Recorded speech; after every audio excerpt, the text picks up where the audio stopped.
It's Saturday night, the first weekend of the Wild and Woolly District Playoffs down here in the Peninsula, town called Purdy, across the Narrows Bridge. It's the Mount Si Wildcats traveling all the way down from Kingco past the Tacoma Dome where they'd like to be in 3 weeks, where the Peninsula Seahawks here at Roy Anderson Field would like to defend themselves. Both teams vying for that first round of the state playoffs where they'll meet the Eastside Catholic Crusaders. Coming up next, it's Peninsula versus Mount Si. It's On Demand.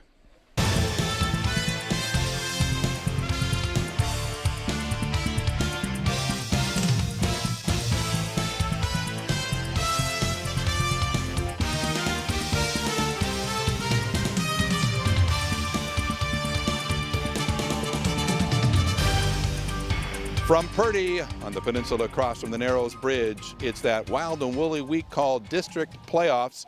Here, Peninsula hosts Mount Si. Comcast On Demand presents the Game of the Week, brought to you by Banner Bank. Hello, everybody. I'm Tomas Smith, and I'm alongside Kyle Stinson, who will give us the 3 keys to tonight's playoff game. Kyle? Thanks a lot, Tom. Let's take a look at tonight's 3 keys. Number 1, for Peninsula, they need to stop Sean Sneed. He's the Wildcats' main weapon, over 1,300 yards and 12 touchdowns on the ground. He averages 152 yards per game. They need to slow him down in order to win tonight. Key number 2 for Mount Si, they need to rise to the occasion. They are 5-0 against non-playoff teams, but 0-4 against playoff teams. They lost to Eastlake, Issaquah in the 4A, Bellevue and Liberty in the 3A. They're still looking for that signature win, and a victory tonight will certainly provide that. Key number 3, Mount Si needs to make Peninsula one-dimensional. Peninsula can get it done on the ground and in the passing attack, but if Mount Si can make Peninsula a one-dimensional team, they have a shot out here tonight on the road.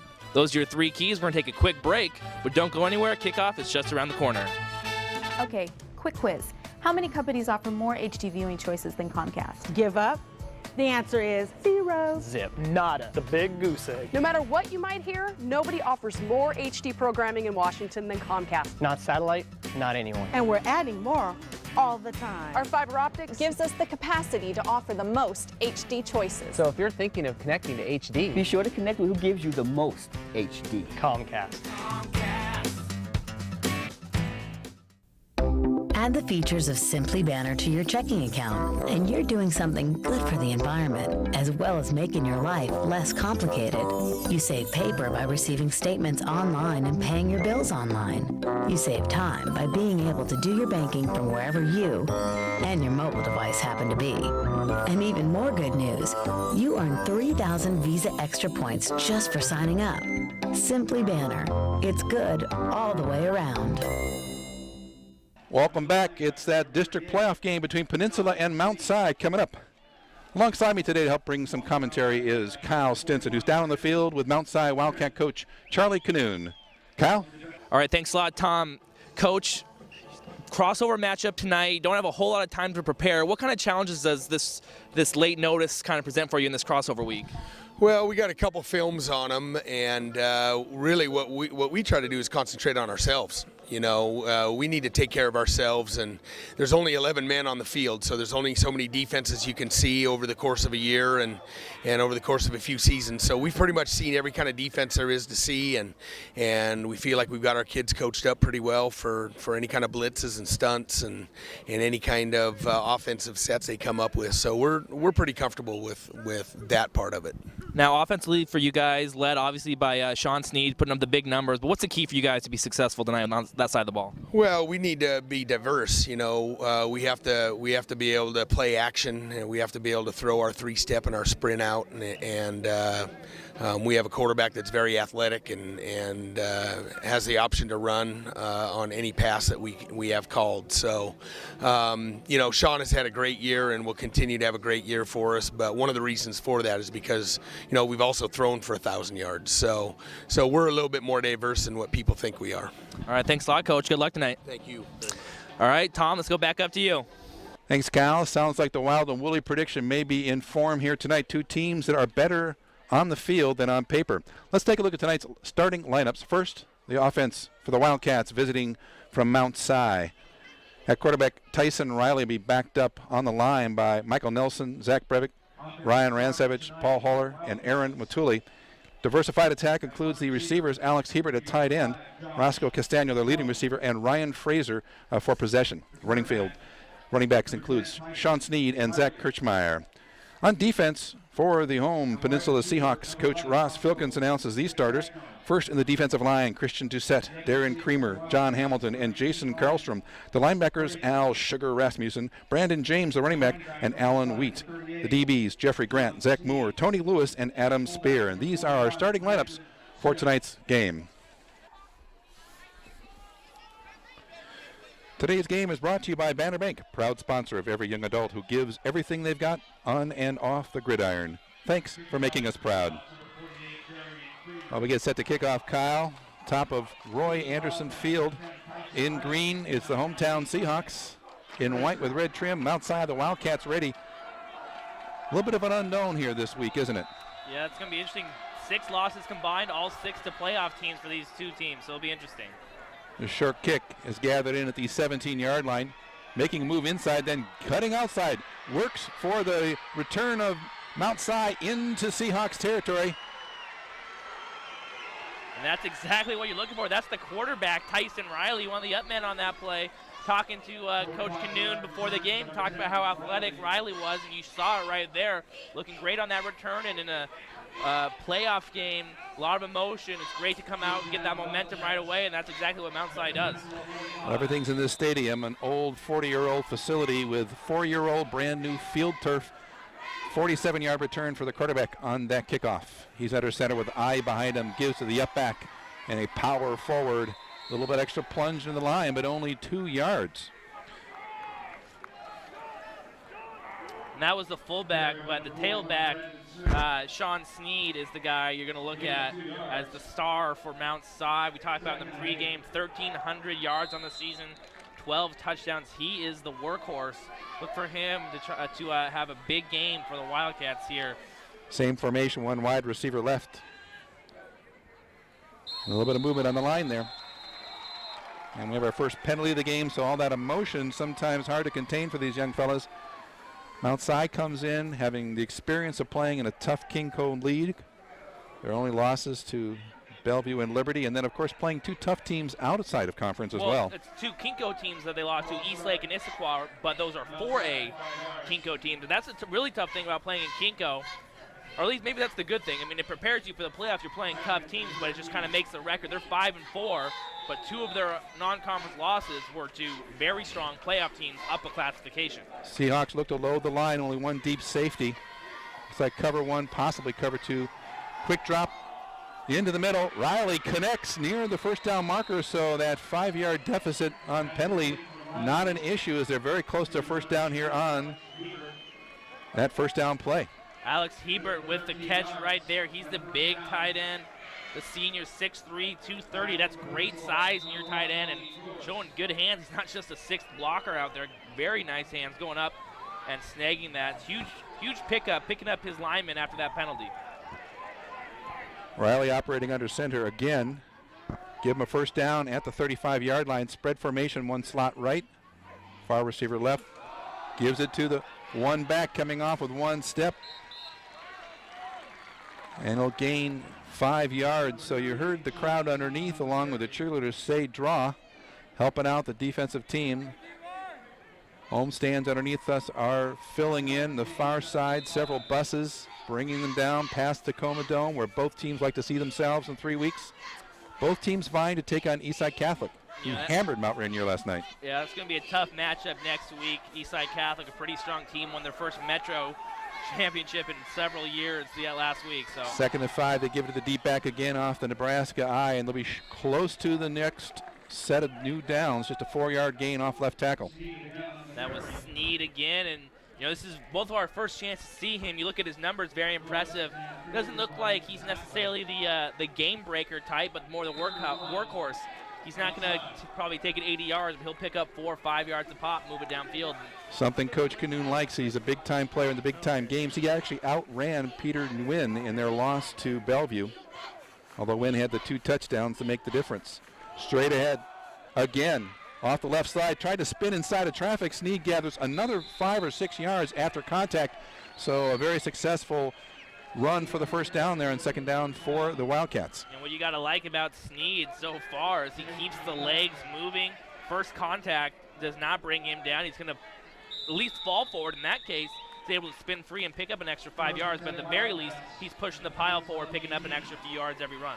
Taking a hit on every game, on every play so far is Sneed. 1st and 10 from the 17-yard line. Wildcats knocking on the door in their first drive off of an excellent return by quarterback Riley from the kickoff. Goes left tackle again. Bucking up in the line is Sneed. And he's brought down there, and he's a little slow getting up. He's popped up every time. And again, nothing fancy, just the 2 lead blockers, and Sneed just lowers his head and picks up a good 4 or 5 yards on first down. They're not doing anything fancy, just saying, can you stop this power attack? And so far, they haven't been able to. Mount Si's moved it right down the field. Riley throws over 50% and his passes over 1,000 yards, so they do have the passing play, but it's all on the ground here, the rush, as we approach the 4 minutes into this opening quarter. High formation, slightly modified. Riley spins and tosses right side. Sneed's going to try it. Nice block by the up back, and he'll be inside the 10-yard line, approaching the 5. That's going to set up 1st and goal. So Sneed, that's the first time we've seen him run outside. Doesn't seem to have the that elite speed, but just fast enough, and that was well blocked by the receivers and tight end there to give him space. Brandon Smith, number 41, in on that, making a nice block to seal the outside. So running up the gut, Peninsula trying to contest, makes it a little bit easier for them to seal the outside and get running back outside. Wide left for Riley. One receiver. Power eye behind him. We're expecting run, as I'm sure the Seahawks are. And a look draw, but it's going to be inside the 5 as they go again off tackle right side. They're testing all left, right, center of that line, and they're trying the corners as well. Elijah Morris made the play there for Peninsula, but Sneed again just pushing that pile. Even when there's not much there, he's able to get a couple yards. And we'll see if Peninsula is forced to maybe stack the box later in this game to try and slow down Sneed. It's Ryan Fraser out wide left from the 4-yard line. Straight to Sneed off the right side, wide open, and he falls into the end zone, unable to bring him down before the 6. It's James Brandon. Sneed in for the first score of the game. It's 6 on a 4-yard run. Very nice drive. They only had to go 45 yards, but they still ate up almost 5 minutes of clock. There's 7:11 to go in the first quarter.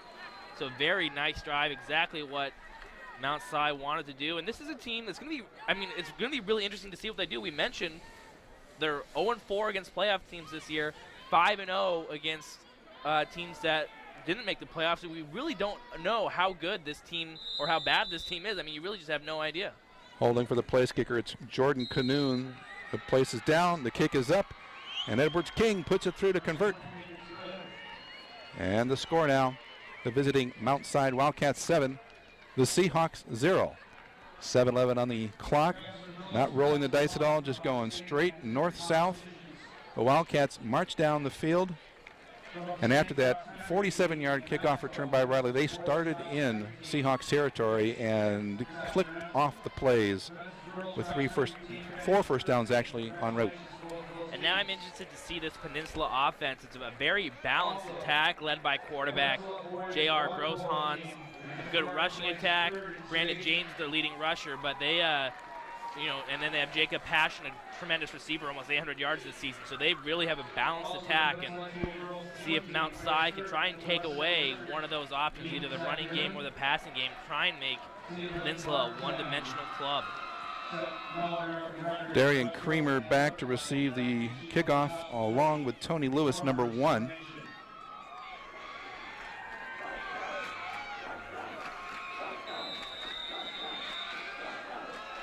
Edwards King goes towards Lewis, and he'll not be able to bring it out as it goes into the end zone. So top level kick by a very proficient place kicker doing the kickoff duties for the Wildcats, and it'll be 80 yards to have the Seahawks reciprocate that opening and scoring drive for the Wildcats. And first thing I did when I saw that kick on the end zone, take a look over at the flag to our right, and it's not moving at all. There's no wind. That's just a big leg there by Tucker Edwards King. Well, you were checking the flag. I was checking the placement. He did kick it off the appropriate spot. Not a whole lot of high school kickers get that type of distance. Let's see what Ross Filkins and the Seahawks dial up here their first set from scrimmage. Motion from the left-hand side. Creamer the lead blocker in this case. The handoff to the left back, cutting off to the right.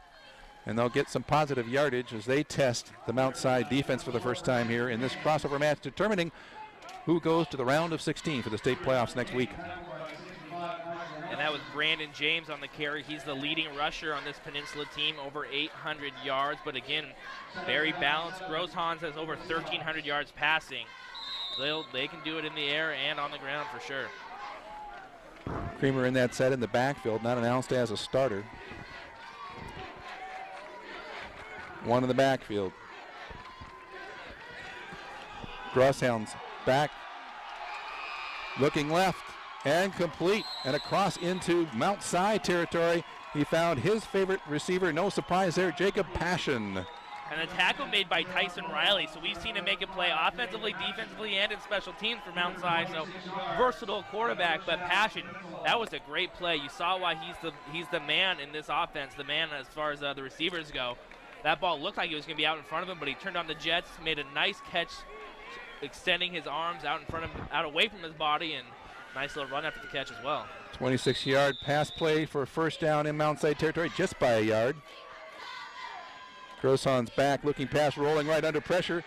Dodges a bullet there and down the line. Well defended by the Wildcats. Number 11, Roscoe Castagno. Castagno making a really nice play right there from the cornerback position, and won't see much better than that, just timed it perfect. Now you talk about the favorite receiver for the Seahawks, that defender, the favorite receiver for Tyson Riley and the Mount Si Wildcats. Yeah, so obviously at high school level, a lot of guys going both ways. We've already seen guys making plays on both sides of the ball here. Johnny Johnson and Lewis go wide right, Johnson in the slot right. Passion's the slot in the left and the spread formation for J.R. Groshans. 2nd and 10, he drops, and it's a draw up the middle, and it gets through one tackler, and a good job as Johnny Johnson found some room there. So they look pass, they go run, and so far the offense has been very effective for the Seahawks as they continue this drive. We had a chance to see the pass from J.R. Groshans. That's your first opportunity. Any comments so far? You know, the Peninsula offense, you know, like I said, they're very strong both rushing and passing, and I think, you know, that's what we've seen.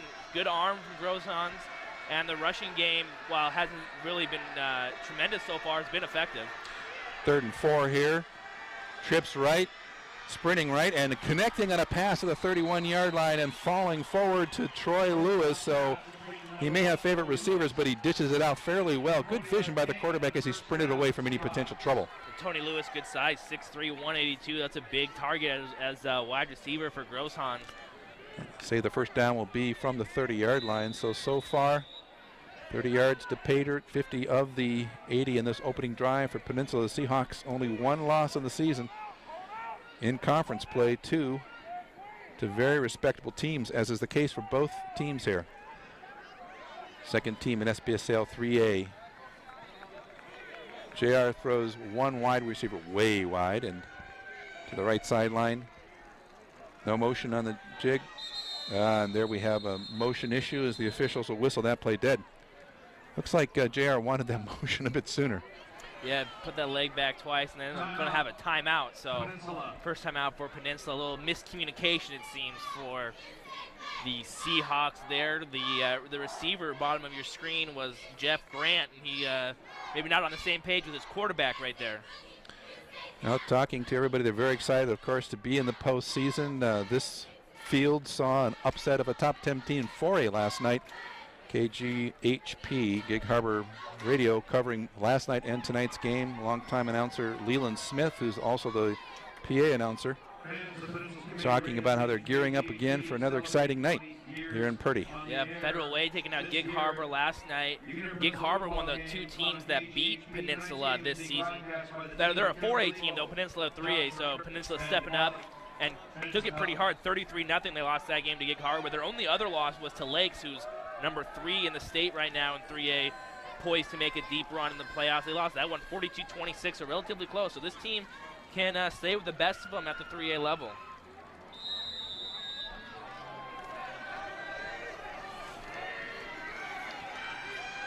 Slot receiver now goes in motion.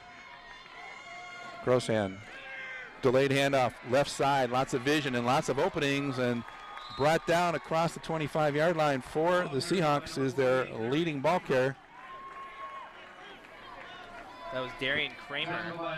So we've seen 3 guys already carry the rock for Peninsula. We've seen James, Kramer, and DeVega. So they're spreading the ball around. We've seen a couple different guys catch the ball as well, and Lewis and Passion. And a couple of running backs make some good plays. James and Kramer there, both in the backfield. Kramer, no, actually, it's a handoff, and this time to number 4, Brandon James. Getting the numbers mixed up there. He'll get it up near the 20-yard line. And that will bring it close to first down territory, but they're going to have to go another about a yard there. Yeah, this set it down started right at the 30, and the ball now right at the 21, so probably almost exactly 1 yard to go. So you look at the down marker across the field, looks like about a yard and a half. Well, you think run, but again, they have that pass available. In motion, tight formation. They are going to run it. James again buries his shoulder, dives right into 3 white-shirted defenders, including the running back and two-way player for Mount Si, Sean Sneed, who takes a lot of hits on both sides of that line. And so we'll see if they measure here. Looks like they're not even going to measure. It's just a little short, not even the length of a football, I don't think. No, it looks like that marker is pretty well lined up with the stripe on the field, so the officials no need to bring out the chains. Truly 4th and inches here, like no more than 4 or 5 inches. 3 men in the backfield for this. Grosshounds now. Power I formation again. Short motion, take a look at the defense. And James tries to follow Kramer, and it looks like he'll have that. Second effort, but it's not a very good spot. They're right at the 20. I don't know. We'll have to see if they measure. It's going to be very, very close. All up to the placement of the ball. Alex Walker, the motion man, trying to show off to the quarterback what the defense is and let them read that. But Mount Si not giving up much in the defensive alignment. And they're going to measure, and using my eagle eyes up here, I'm going to say they have it by the nose of the football. Now let's stop the clock, of course. We're under 3 minutes here at Roy Anderson Field. The score, Mount Si 7, Peninsula 0. Big right here, very close, and this is a big momentum play if Mount Si stopped them.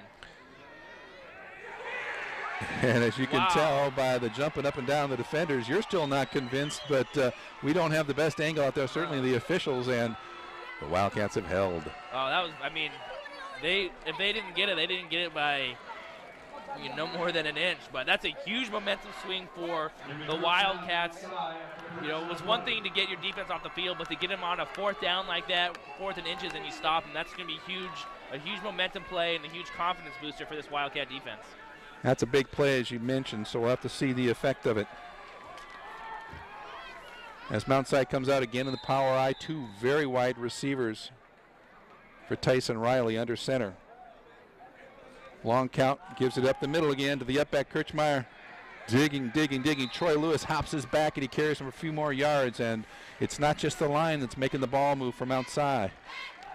So Sneed goes 6'2", 210. Kirchmeier 5'8", 207. So 2 big backs in the backfield. Either one could play as a fullback, and you can see in their running styles, they do not go down easy. They punish the defense every time they touch the football. And the line is everybody over 6 feet and over 200 pounds for the offense. Wildcats.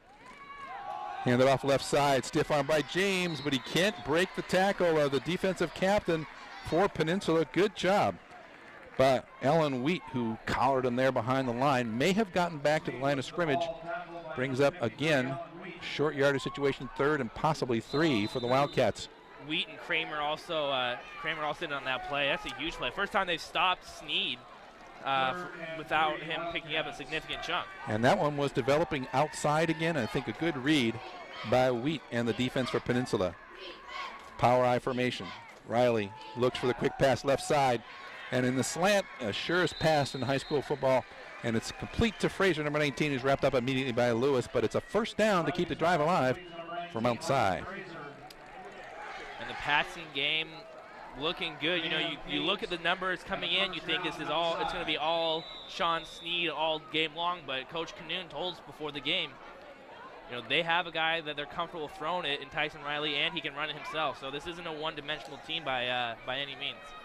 Power eye again. Riley spins, looks left, then right, but in the backfield again. Peninsula has dialed it up here on the defensive end, back in the backfield to slow down James. John Hamilton made the first hit, slowed him down, and then Zach Moore cleaned him up, but Hamilton's the one that made that play, getting Sneed in the backfield to get him for a loss of 3. They're looking much better on this drive than they did in the first Mount Si possession. You talked about the emotional play when they went for the 4th down and couldn't keep that drive alive. It seems as though the defense has bucked up, even though they've given up 1 first down now on the 2nd series here for Mount Si. 2nd and 12 with a loss in the play.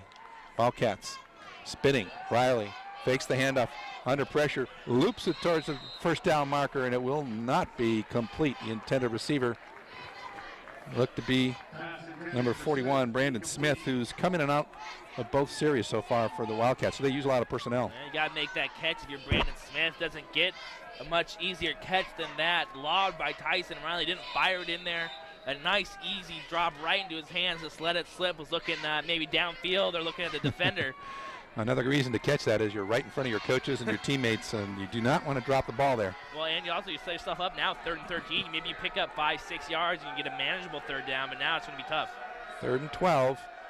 Trips right, and on the snap back from center, Riley sprints right and drops it to sure-handed receiver who's dodging in across midfield, but a nice 18 yards after the catch for Johnny Johnson.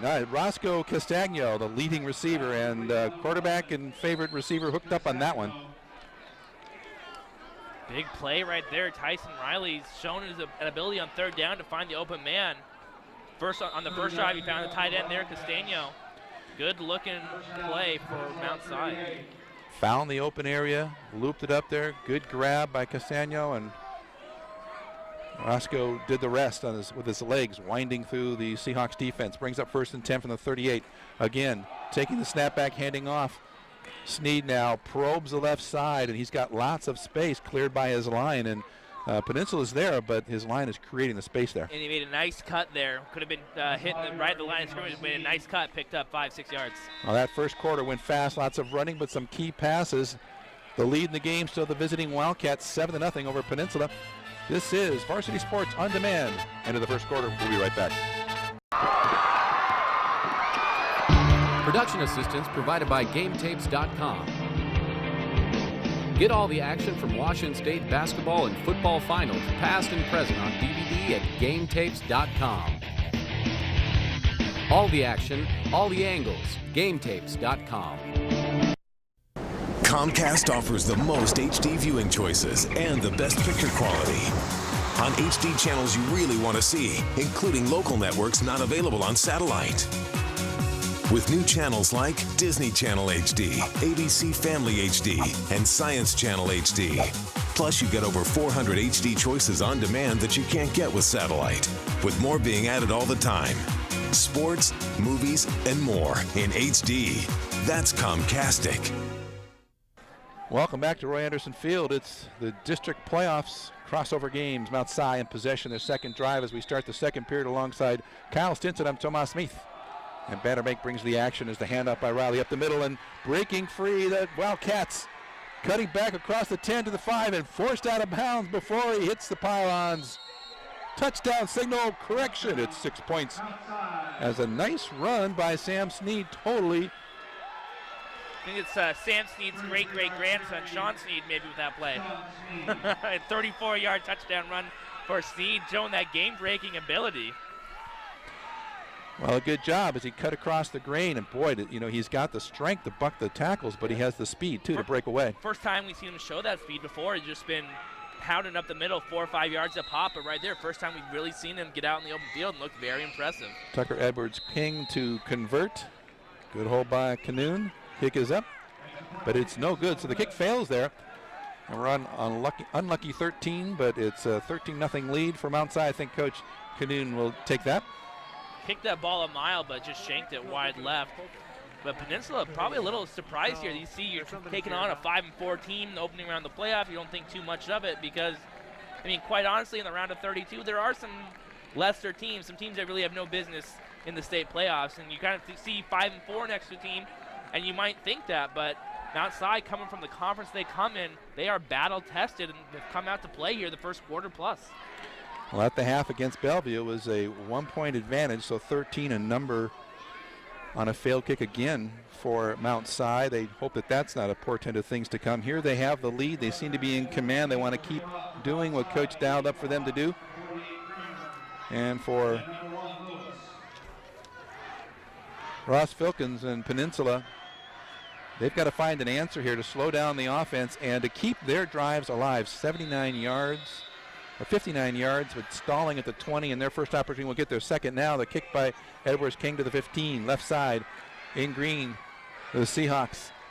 A nice run back for 12 yards, but a pile of Wildcats in front of the coach to make their statement and slow down that kickoff return by Darius Creamer. Now this offense, you want to have a decent drive, let your defense catch their breath. I mean, if they come off the field without getting much here, you have a ton of momentum on the Mount Si sideline. And I mean, they really start to think they're the better team. And if you're Peninsula, you have to do something. Try and have yourself mentally still in this ballgame. Well, you've got Snead to deal with, but you have Darren Creamer. You have Brandon James. Back goes a long haul down the right side. It's going to be overthrown by QB J.R. Grosshans, and Grosshans shows the ability to air it out, but he's got to time it with his receiver a bit better. Perhaps not a bad thing because there were two defenders for the Wildcats deep on that play. Yeah, it seems like Peninsula's trying to get that score back right away, but you got to still stick to your offense, stick patiently. That first down play, you have 4 other receivers in that route. The chance you're going to convert a 40-yard pass in double coverage, pretty slim. You might want to check down to one of your other receivers, and you might not, have the big reward, but you don't take the big risk either. 2nd and 10 from the 32. Back to pass again. This time a screen pass, well designed, a flank of green jerseyed offensive blockers. And that one worked fairly well for the Seahawks as they make the first down. And perhaps that stretch, that pass that was not successful, does what the coach wants. It stretches out the defense, which has really been hogging the line of scrimmage to stop their running attack. And Sean Snead just barely tripped him up there. James could have gone for even more, but just got a little ankle tackle, slowed him down right in midfield. Lewis and Johnson right. Passion left in the slot formation. Quick drop and release. The slant not there again. Not hooking up with Lewis. Fleet-footed, and one of also the favorites along with Passion for quarterback Groshans. Castano, the defensive back, actually got a hand on that. It was over a little led Lewis a little bit too far and very dangerous, almost picked off there by Castano. Well, still on the sideline is James as they send in some substitutes to line up this play. Passions goes left for Groshans. In the backfield, number 23 is J.D. DeVega. He gets a fair amount of reps throughout the season. Trips right. 2nd and 10 at the 50-yard line. Peninsula, the handoff left side. Lots of open space through the line into the backfield. And nice cuts by J.D. there, and looking a little bit like a smaller version of Sean Snead. Big first down. 29-yard pickup there for DeVega. He's a small guy. Only, I believe he's listed 5'6", 146. So very small guy, but he hides back there behind that line, and he showed some good moves out there in the open field. Big play. Biggest play of the day so far for Peninsula. JR sets in a pass configuration, looks for that. Then JR hands off to JD, and the initials do the rest. Nice opening, nice concept. I think the blockers don't mind when your offensive set makes blocking a bit easier. There's influence blocking a little bit easier on these big boys up front for Mount Si. Wide left as one receiver trips right. The handoff up the gut again goes actually off right tackle. And again, it's JD getting close. He's inside the 10-yard line, brought down finally by the opposing QB. Number 10, Riley. DeVega looking good, getting lost behind the line, and side always tough for that defensive line to find the little guy back there, and he's had 2 great plays in a row. He's picked up 42 yards in the last 2 runs. Passion and Johnson go left.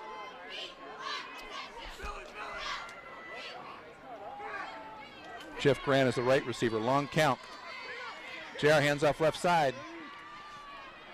And the pile moves forward, but I'm impressed so far the way Peninsula has come back. 3 disappointments with 2 opening scores by Mount Si and 1 long drive stopped by the visiting defense, and the home team now gearing it up and relying on their offense to move down the field. Yeah, they've definitely looked strong here. The rushing attack much better on this drive than what we saw in their opening drive, where they were much more effective through the air. 63-yard drive. Now they want to put another 7 yards, but caught in the backfield. It looks like there was a misunderstanding as the handoff man was not there for J.R. Groshans. Yeah, just a broken play. Groshans turned one way, the running back was the other, and I mean, in that case, he did good just to only lose 4 yards. It could have been an even bigger disaster. Well, instead of getting 6 more yards, getting the end zone is going to take 10 more now. Really one of the few steps back they've made in this drive. It's been very efficient, very quick. We're approaching the half. We're 9 minutes and 10 seconds away, down 13 points. Seahawks knocking on the door in the red zone. Spread the offense. You got Passion, slot left. Look for him. James is the sole back. They've gone to run in those looks. The fake, the throw into the corner, and unable to come down with it is the receiver, Johnny Johnson, excuse me. We've got all the football names here tonight, courtesy of yours truly. I apologize, but that intended receiver, Johnny Johnson, the younger brother of the Ronnie and Johnny team, and well defended, but it looked like he had a chance to put his hands on it and bring it down for the score. 4th and 10.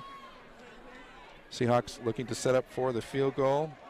They'll send big Wyatt Wilkerson, the senior kicker, offensive lineman. Not too many offensive linemen / kickers, you see. Jeff Grant, the hold. We've seen him in a skill position earlier. The snap is good. Ball is set. Kick is up. And it's just through. I think he shanked it slightly left, but it's good for 3. And on the board, the Seahawks have their answer after a drive that was meant to be 68 yards, stalled at 58. So with 8:54 on the clock, it's now Peninsula 3, Mount Si 13. And if you're Peninsula, you like to get on the board there, but once again, Mount Si's defense, the bend but don't break philosophy. You know, they're letting a lot of yards get piled up, but once it gets down to the red zone or close to it, it really starts to tighten up. So you gotta be pleased. I think if you're the coaching staff in Mount Si, now you gotta just figure out how to keep them from getting down inside the red zone. But once they get there, the defense is really stiffened up. 2 scores by Sneed. Had some good running plays, and the passing a little bit spotty for both teams, but it's opened things up a bit here. Peninsula able to use that attack that they have, and one of your keys was to keep them unidirectional or with just one dimension, and so far that pass play has opened things up. Their running game very strong. Unfortunately, they just came away with 3 when you want 6 or 7. Back from Mount Si, Frazier. And it's going to be a squib kick to keep it away from the running backs. Picked up at the 26-yard line.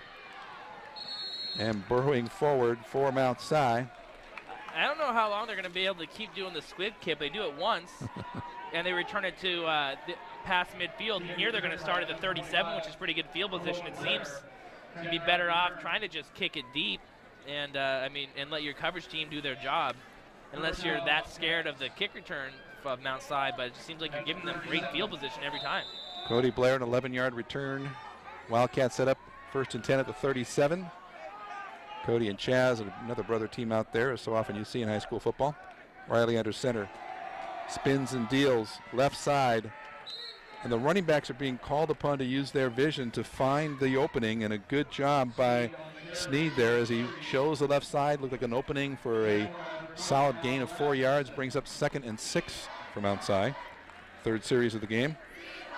Have yet to be stopped on their offensive series. Yeah, long drives they've been able to put together. That wears on you both physically and mentally as a defense. Roscoe Wright sets up. 2-back is I formation. Looks past, handoff to Sneed. And a pile of jerseys draws him down. It'll be another 4-yard gain, so it'll be a short 2 coming up on 3rd down from outside. And you know, when you're playing defense, it's one thing if you give up a big play and either it's a great individual effort or a blown assignment, but when they just repeatedly bust it down your throat, and they're just beating you one-on-one. That's tough to take. And some issues with the handoff, or it was a dive forward by Riley, trying to get to the stakes and walking right down that line. The official spot it's going to be close. Yeah, very close. I'd be interested to see here at the 47-yard line, if this be a spot where they'd be willing to go for it if they're a little short. And they're going to mark it short. It's not short by a whole lot, maybe length of a football. Well, consistent with their conservative ball placement at the other end of the field in the first quarter for Peninsula. I think that was correct, though. It seemed to me like he was a little short. He needed 2 yards. It didn't look like he got it. So fourth down. Outside looks like they're going to go for it here at the 47-yard line. 7:10 left in the first half, leading 13-3. The visiting Wildcats going for it on 4th and short. Stacking in line, the Seahawks. Spin and deals, up back. Kirchmeyer runs up the backs, and it looks like the ball may have been on the ground. We saw the flag, and I think that'll take away any forward progress. Well, is there a penalty flag too? The ball was fumbled and recovered by Riley, but back at the 44, so we lost 3 yards. So we'll see depending on the penalty here, but that was well short after that fumble. So if it's on Mount Si, it'll be Peninsula football at the 44-yard line. I expect Kirchmeyer to get that ball, but I believe they handed that off to Brandon Smith, who looked to have the first down, but the ball comes loose, and as you say, that recovery I think means they didn't make it. He would have had it. Penalty is an illegal formation on Mount Si, so obviously Peninsula's not going to take that. They'll just take the result of the play. So big break there for Peninsula. They've been on the bad side, on the wrong side last few times. Mount Si's had the ball, but a big play right there to stop a 4th down and get the turnover. So 10-yard drive, and that's the first time the Seahawks have stopped the Wildcats. Slowly but surely, the hometown team have dug themselves back into this ball game, but they still have a 10-point difference on the scoreboard that separates them. Here's our opportunity, starting with the best position tonight at the 44-yard line, 1st and 10. Spread formation again, slot left, wing right. Soul back, quick drop, inside, almost intercepted up the middle. Ooh, and you can see that young player says, I want that back. And that was Sneed. He's the playmaker on offense, but maybe that's why he's the running back and not the wide receiver. Doesn't have the hand to make the play right there. Well, Coach Canoon talked about how these players take the hits both ways, and they do pay a price for that. And that's one hit that needed to be a catch. But he was there to make the defense, so incomplete pass, 2nd and 10 at the 44. Yeah, you don't want to get on him too much. If he doesn't knock that down, that's a big play for Passion, the wide receiver there. Absolutely. So. Kept it away from the go-to guy for J.R. Grosshans and Coach Filkins. Handoff, crossbuck to the right side, and Mount Si stays strong after maybe 2 yards. That's a pro set they operate from. Very impressive.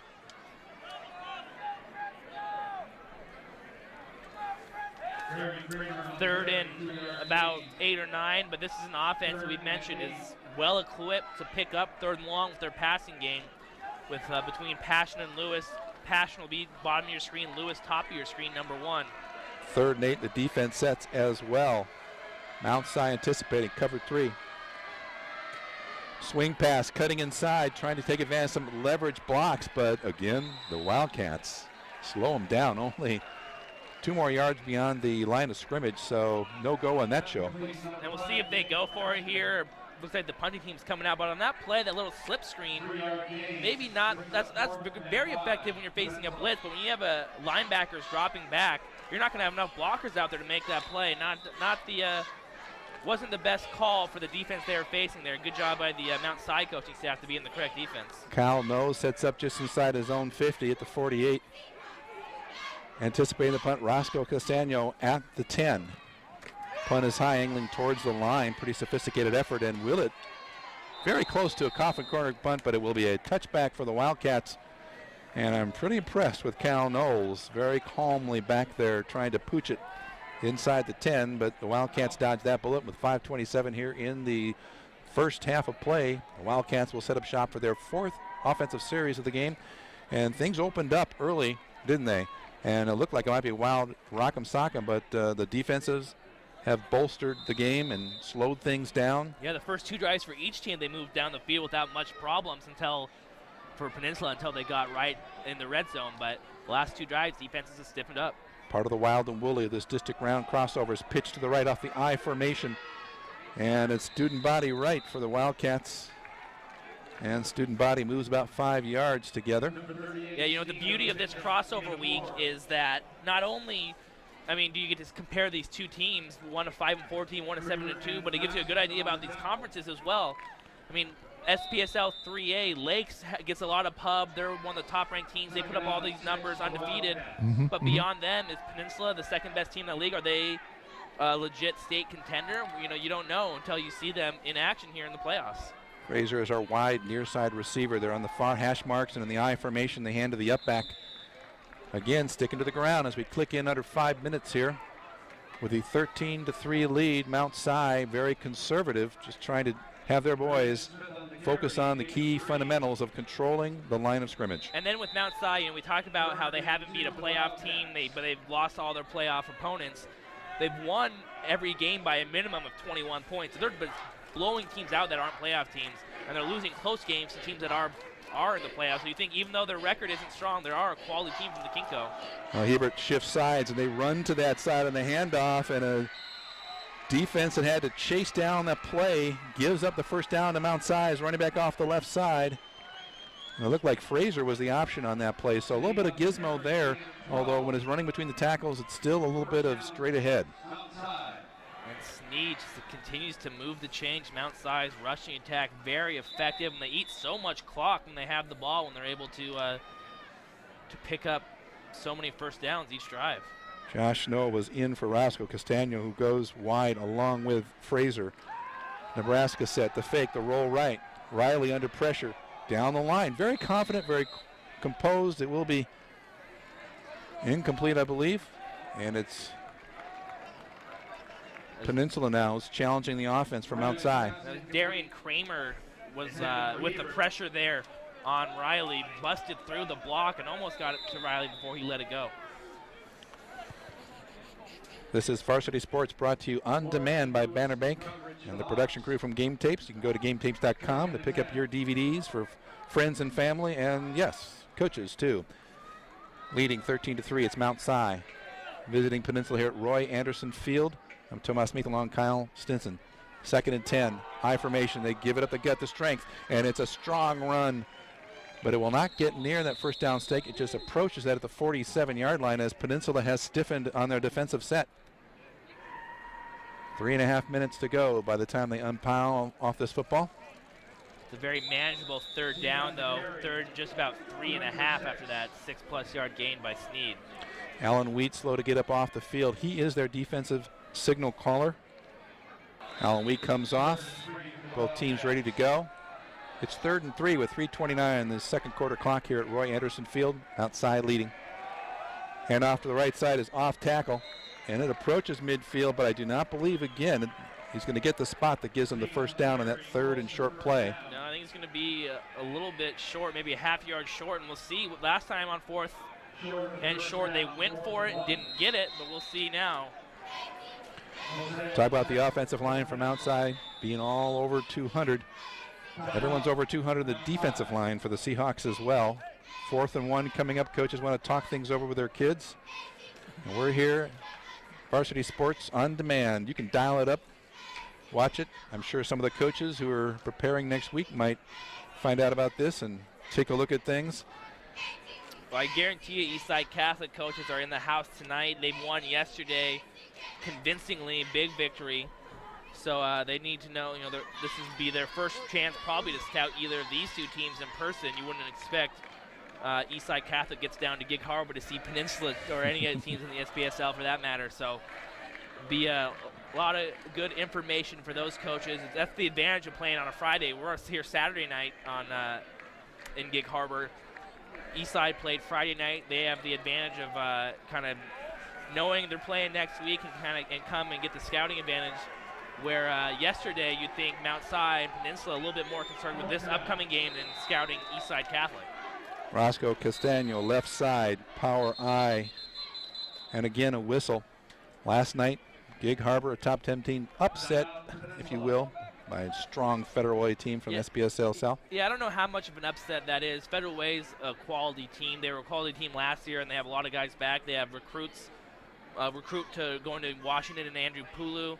And Andre Barrington, the guys, he's going to be going to Washington State. So they have a lot of talent on that team. So I wouldn't call that too much of an upset, but it was a top 10 team going down, the only one we've seen so far in the 3A and 4A. Some nice insight. That's our color guy, Kyle Stinson, stalwart here for Varsity Sports On Demand. I'm Tomas Smith, happy to be bringing you this district crossover game.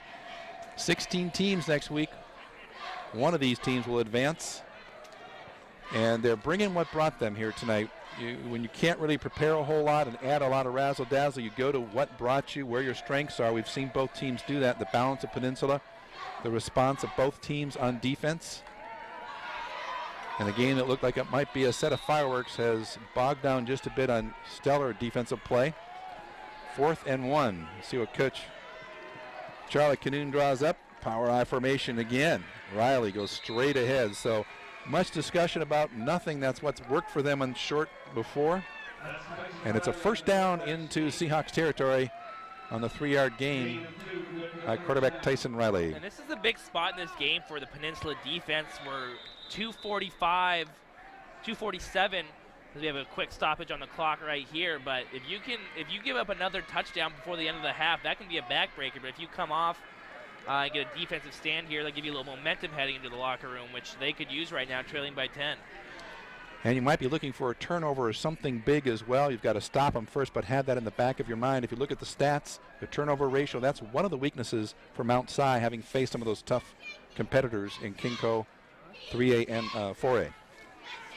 Yeah, I mean, that's such a great schedule they face, Mount Si. You know, I mean, that prepares you for the playoffs more than anything. You started off with Eastlake and Issaquah. I mean, that's a brutal way to start. And then you get Bellevue and Liberty, who are going to be players in the 3A ranks. So that's a heck of a schedule that this team's face, and that prepares you very well as you head into these crossover games and hopefully beyond for these two teams. Last week's loss to playoff-bound Liberty, who trounced North Kitsap last night, 25-20 last week for Mount Si. Just a 5-point loss. They were beat by 2 scores. Bellevue were in that game. And 2 scores again, Eastlake and Issaquah. Early going, Coach Canoon says they learned a lot. Their injuries were an issue, and now they're strong and certainly proving it here tonight. Clock is rolling under 3. 1st and 10 at the 48. Wildcats back in action. Go pitch left, student body left. They're going to bring them over here in front of Filkins and the Peninsula Seahawks. And a good job by the Seahawks to string that one out, Kyle. And so you're going to come to our home bench. We're going to see our guys rally around the ball. Zach Moore, 21, doing a good job. Zach Wheat also, after the injury, he's back out there. Good to see. Or Alan Wheat, excuse me. So good job by Peninsula, stringing that out. Nowhere to go for Sneed. That's one of the better defensive plays we've seen from the Seahawks. Fraser right. Johnson left. I formation. Sneed wide is a little bit like stretching with a pass play. Even if it's not successful, keeps your defense honest. Hard to stack the box. Back to pass now, Riley. And good coverage by the Seahawks defender. And it looks like number 11, Adam Spear. He had good position. Turned to see the ball as the receiver did as well. And an incomplete pass. Actually a good result, I think, for Riley and the Wildcats on that one. Yeah, Castano did a good job almost coming up with it. He did come up with it, but obviously it hit the ground first. But he had a heck of an effort.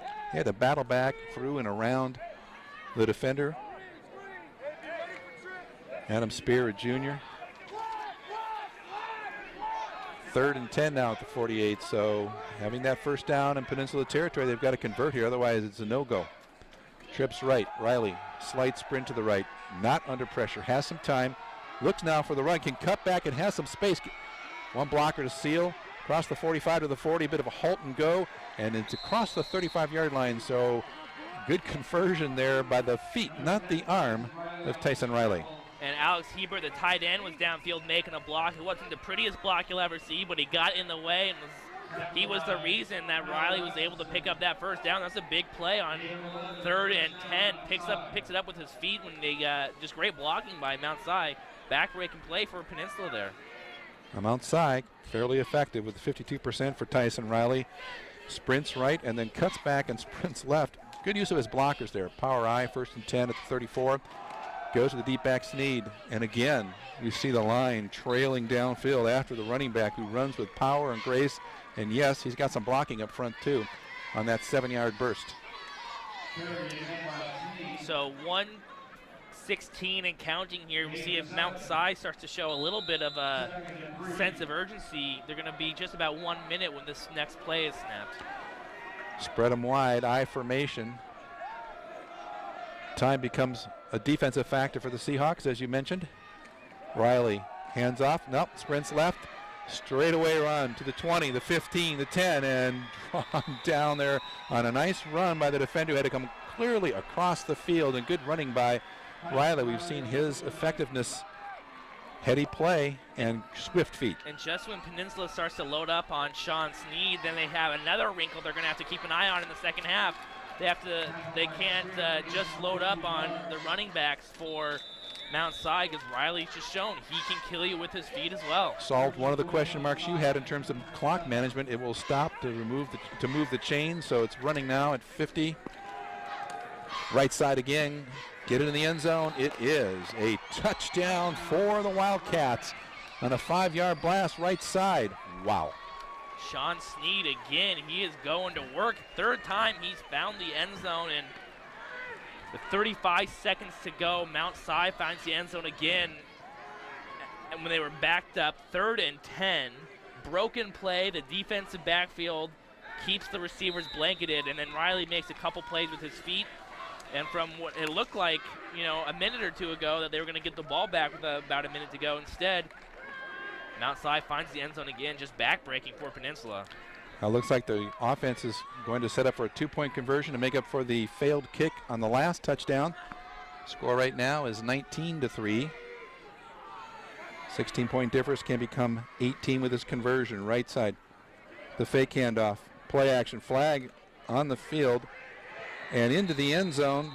I think he was short. He reached over after he went down, but we'll see what the flags are. Well, that's a good call as the officials walk right up just inside the goal line. It depends on what the infraction is. They just saw the signal illegal shift on Mount Si, so they'll decline that failed conversion. So the conversion fails on the ground. It also fails because even if he had scored, Peninsula had the advantage of the infraction going against Mount Si. But it's Mount Si who've gotten into pay dirt. They've got 3 6s and 1 of 3 conversions for 19 on the board. 35.5 seconds, Kyle. Shame on you. You're normally so precise. But 35.5 in the clock, and it's not very often I get to make some fun with Kyle here. And I'm usually no fun, I know. But with this, these missed conversions, what it does for you, if you're Peninsula, you can keep it a 2-score game, 2 touchdowns and 2-point conversions, and you're in a tie ball game. If Mount Si converted both those times, you're looking at minimum 3 scores no matter what. So, but of course, there's a lot that has to go on before that. Your defense needs to start to stop Sean Sneed, and your offense needs to get moving too. So that might be a little bit premature to talk about that, but maybe a little silver lining there. You're still only 2 scores down if you're Peninsula. Now, well drawn up. That is the way you look at it and you think about it. We have seen that potent, powerful attack of Peninsula. Not able to convert, but they've shown the ability to do that. Key is stopping this diverse attack, and Sneed is our main horse, as you mentioned, but they've got to find a way to stop him, and they also need to convert. We don't see much hope to do that just here without a big play with 35.5 seconds left in the half. Well, Tony Lewis, the kick returner, he can do some things. He's back there with Darian Kramer, so if they get a good return here.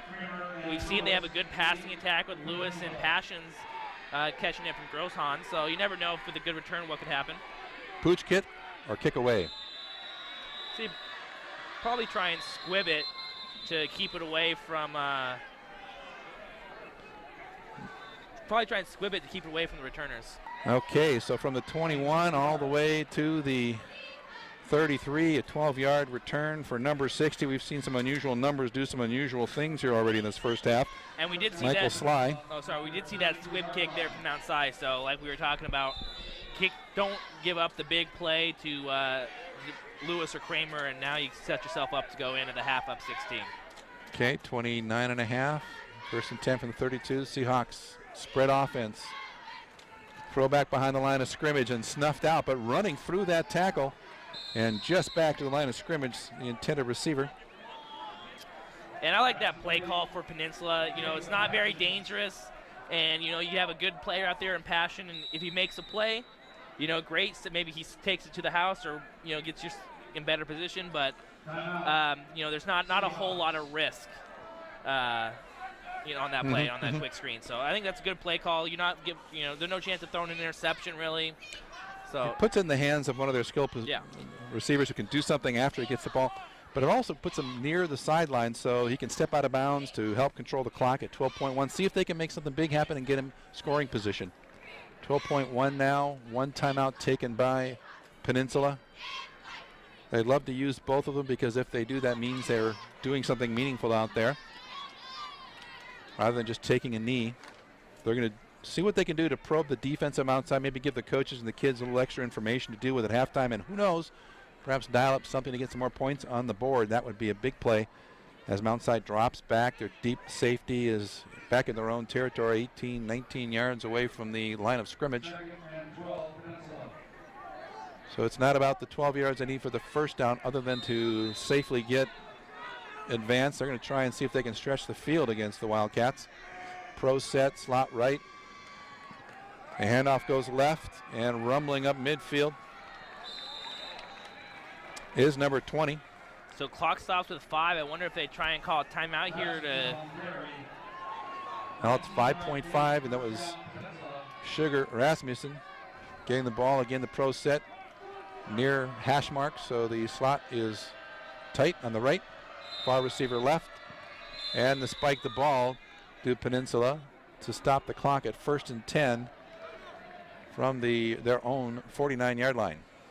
So here we see is if they maybe Hail Mary, if Grosshans has that type of arm, it's going to be a long throw to do that. They're at their own 49, so it's going to be a 60-yard throw to get at the end zone from here. Maybe you try a screen, some sort of hook and ladder, though. I mean, those type of plays generally aren't going to be very effective when you have a team dropping 8 players back. I don't know if there's much you can do other than just see if Grosshans can throw it as far as he can and hope for a miracle in the end zone, try and go into half a little bit closer. So second down. Slot formation right. One wide receiver left for J.R. Grosshans. Hooks it over. Darian Kramer in the backfield as he waits for the official's signal. They're resetting the clock. Can I add 4.5 minutes? No, just joking. They originally didn't run any clock off on that spike, so they're going to try and put it to 5 seconds, so a half second went off on that spike play.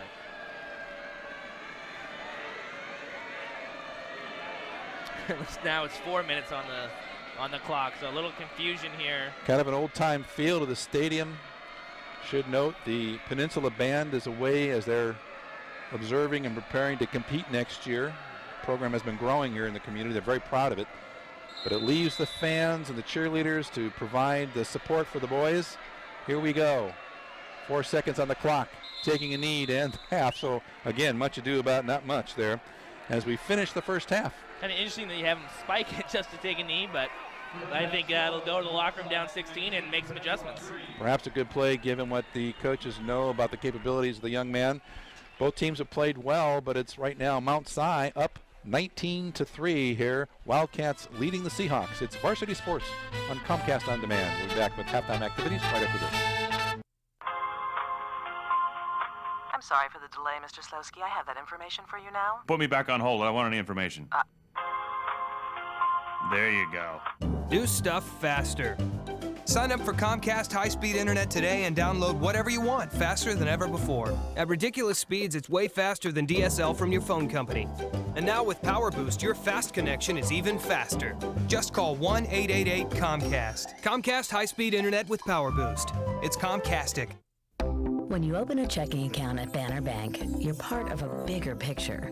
You're part of free online banking and bill pay, 24-hour bank by phone, mobile banking, Visa check card, electronic statements, unlimited check writing, access to one of the biggest banking networks in the Northwest, and banking professionals who actually know your needs as well as your name. Banner Bank Checking. It just makes everything a little more connected. Welcome back to Roy Anderson Field here in Purdy across the Narrows Bridge, the district crossover matchup where the Wildcats from Mount Si lead the hometown Peninsula Seahawks by a score of 19-3. Let's go to the Banner Bank halftime recap. Well, it was open fireworks and open season for the Mount Si Wildcats as they showed a little bit of that offense, running Sam Sneed in from 20 yards to draw first blood, and with the extra point by Edwards King, it's at 7-11, 7-0 the lead for Mount Si. Unable to reciprocate, Peninsula was stopped just 1 yard shy from keeping their drive alive. And going the other way, it was the Mount Si Wildcats, an 80-yard drive capped by a 37-yard run by Sean Sneed. Kick failed, so it was 13-0, and finally the Seahawks on the board. 27-yard field goal by Wilkerson, and 13-3 the score. Then in the second quarter, with just 35.5 seconds on the clock, Sean Sneed again for the third score, 5 yards. The Wildcats set up to get two. That failed. The Peninsula Seahawks stopped, and that is our scoring recap brought to you by Banner Bank. Banner Bank. Better ideas, better banking. It's Kyle Stinson, who's down on the field. Kyle? All right, thanks a lot, Tom. Coach, defensively, Sean Sneed, running back from Mount Si, having a big first half. What can you do to slow him down second half? He's got a great offensive line in front of him. We knew that coming in. So we're going to have to play better. Our execution on defense has not been great, and which is very out of character for us. So we got to make sure we take care of some things and make tackles. So we're losing some contain, and those are things that are out of character for us. So we have to play much better there. Now, offensively, you moved the ball well a couple times, but weren't able to punch it in. What do you got to do there? We got to score. All right, there's a big drive coming up right here. So, that first half was not Seahawk football, and so we're going to be all right. We're going to get after it right here. All right, thanks a lot. Good luck in the second half. Thank you. All right, Tom, let's go back up to you. Thanks, Kyle. We know what to look for here in the second half. Welcome back to Roy Anderson Field. This 3A crossover district matchup where Mount Si leads 19-3 over the Peninsula Seahawks. We heard a recording of their band at halftime. They're off. The cheerleaders and the fans are here. And we are underway as the Seahawks have Creamer gather in at the 6-yard line. He tries the left side across the 20 to the 30 and is stopped in front of the Mount Si bench at the 37-yard line. So we've seen the running ability of both teams as well as the defense, and we've especially seen the conversion of the opportunities by Mount Si.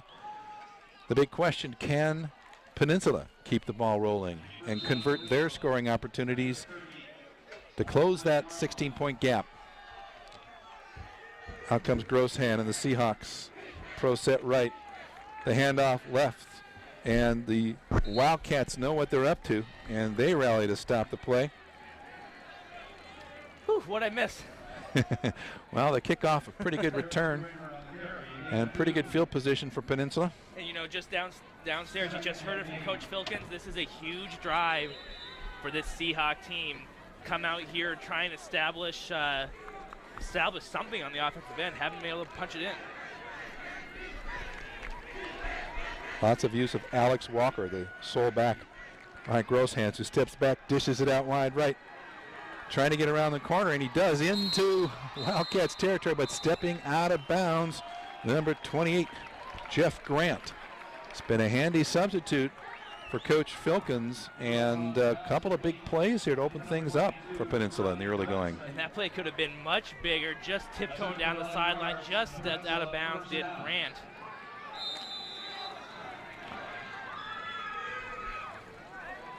Johnson to the left. Passion right, the handoff up the middle, and a solid tackle by Mr. Fraser. Number 19 is Al Sugar Rasmussen, wanted to get unloaded there. Couldn't get past that first level of Mount Si defenders, even though there was an opening. And why? Because Mr. Fraser, number 19, steps in to make the big play for the Wildcats. That's a solid tackle inside the line. That's what I love about this Peninsula team. When we get the depth chart from them during the week, not only do they provide us with the pronunciation key, but he's actually listed as Al Sugar Rasmussen. Not too many coaches send us stuff with sugar on it. Exactly. You got a wing left. Grant's the far one. Johnson and Lewis right. Under pressure.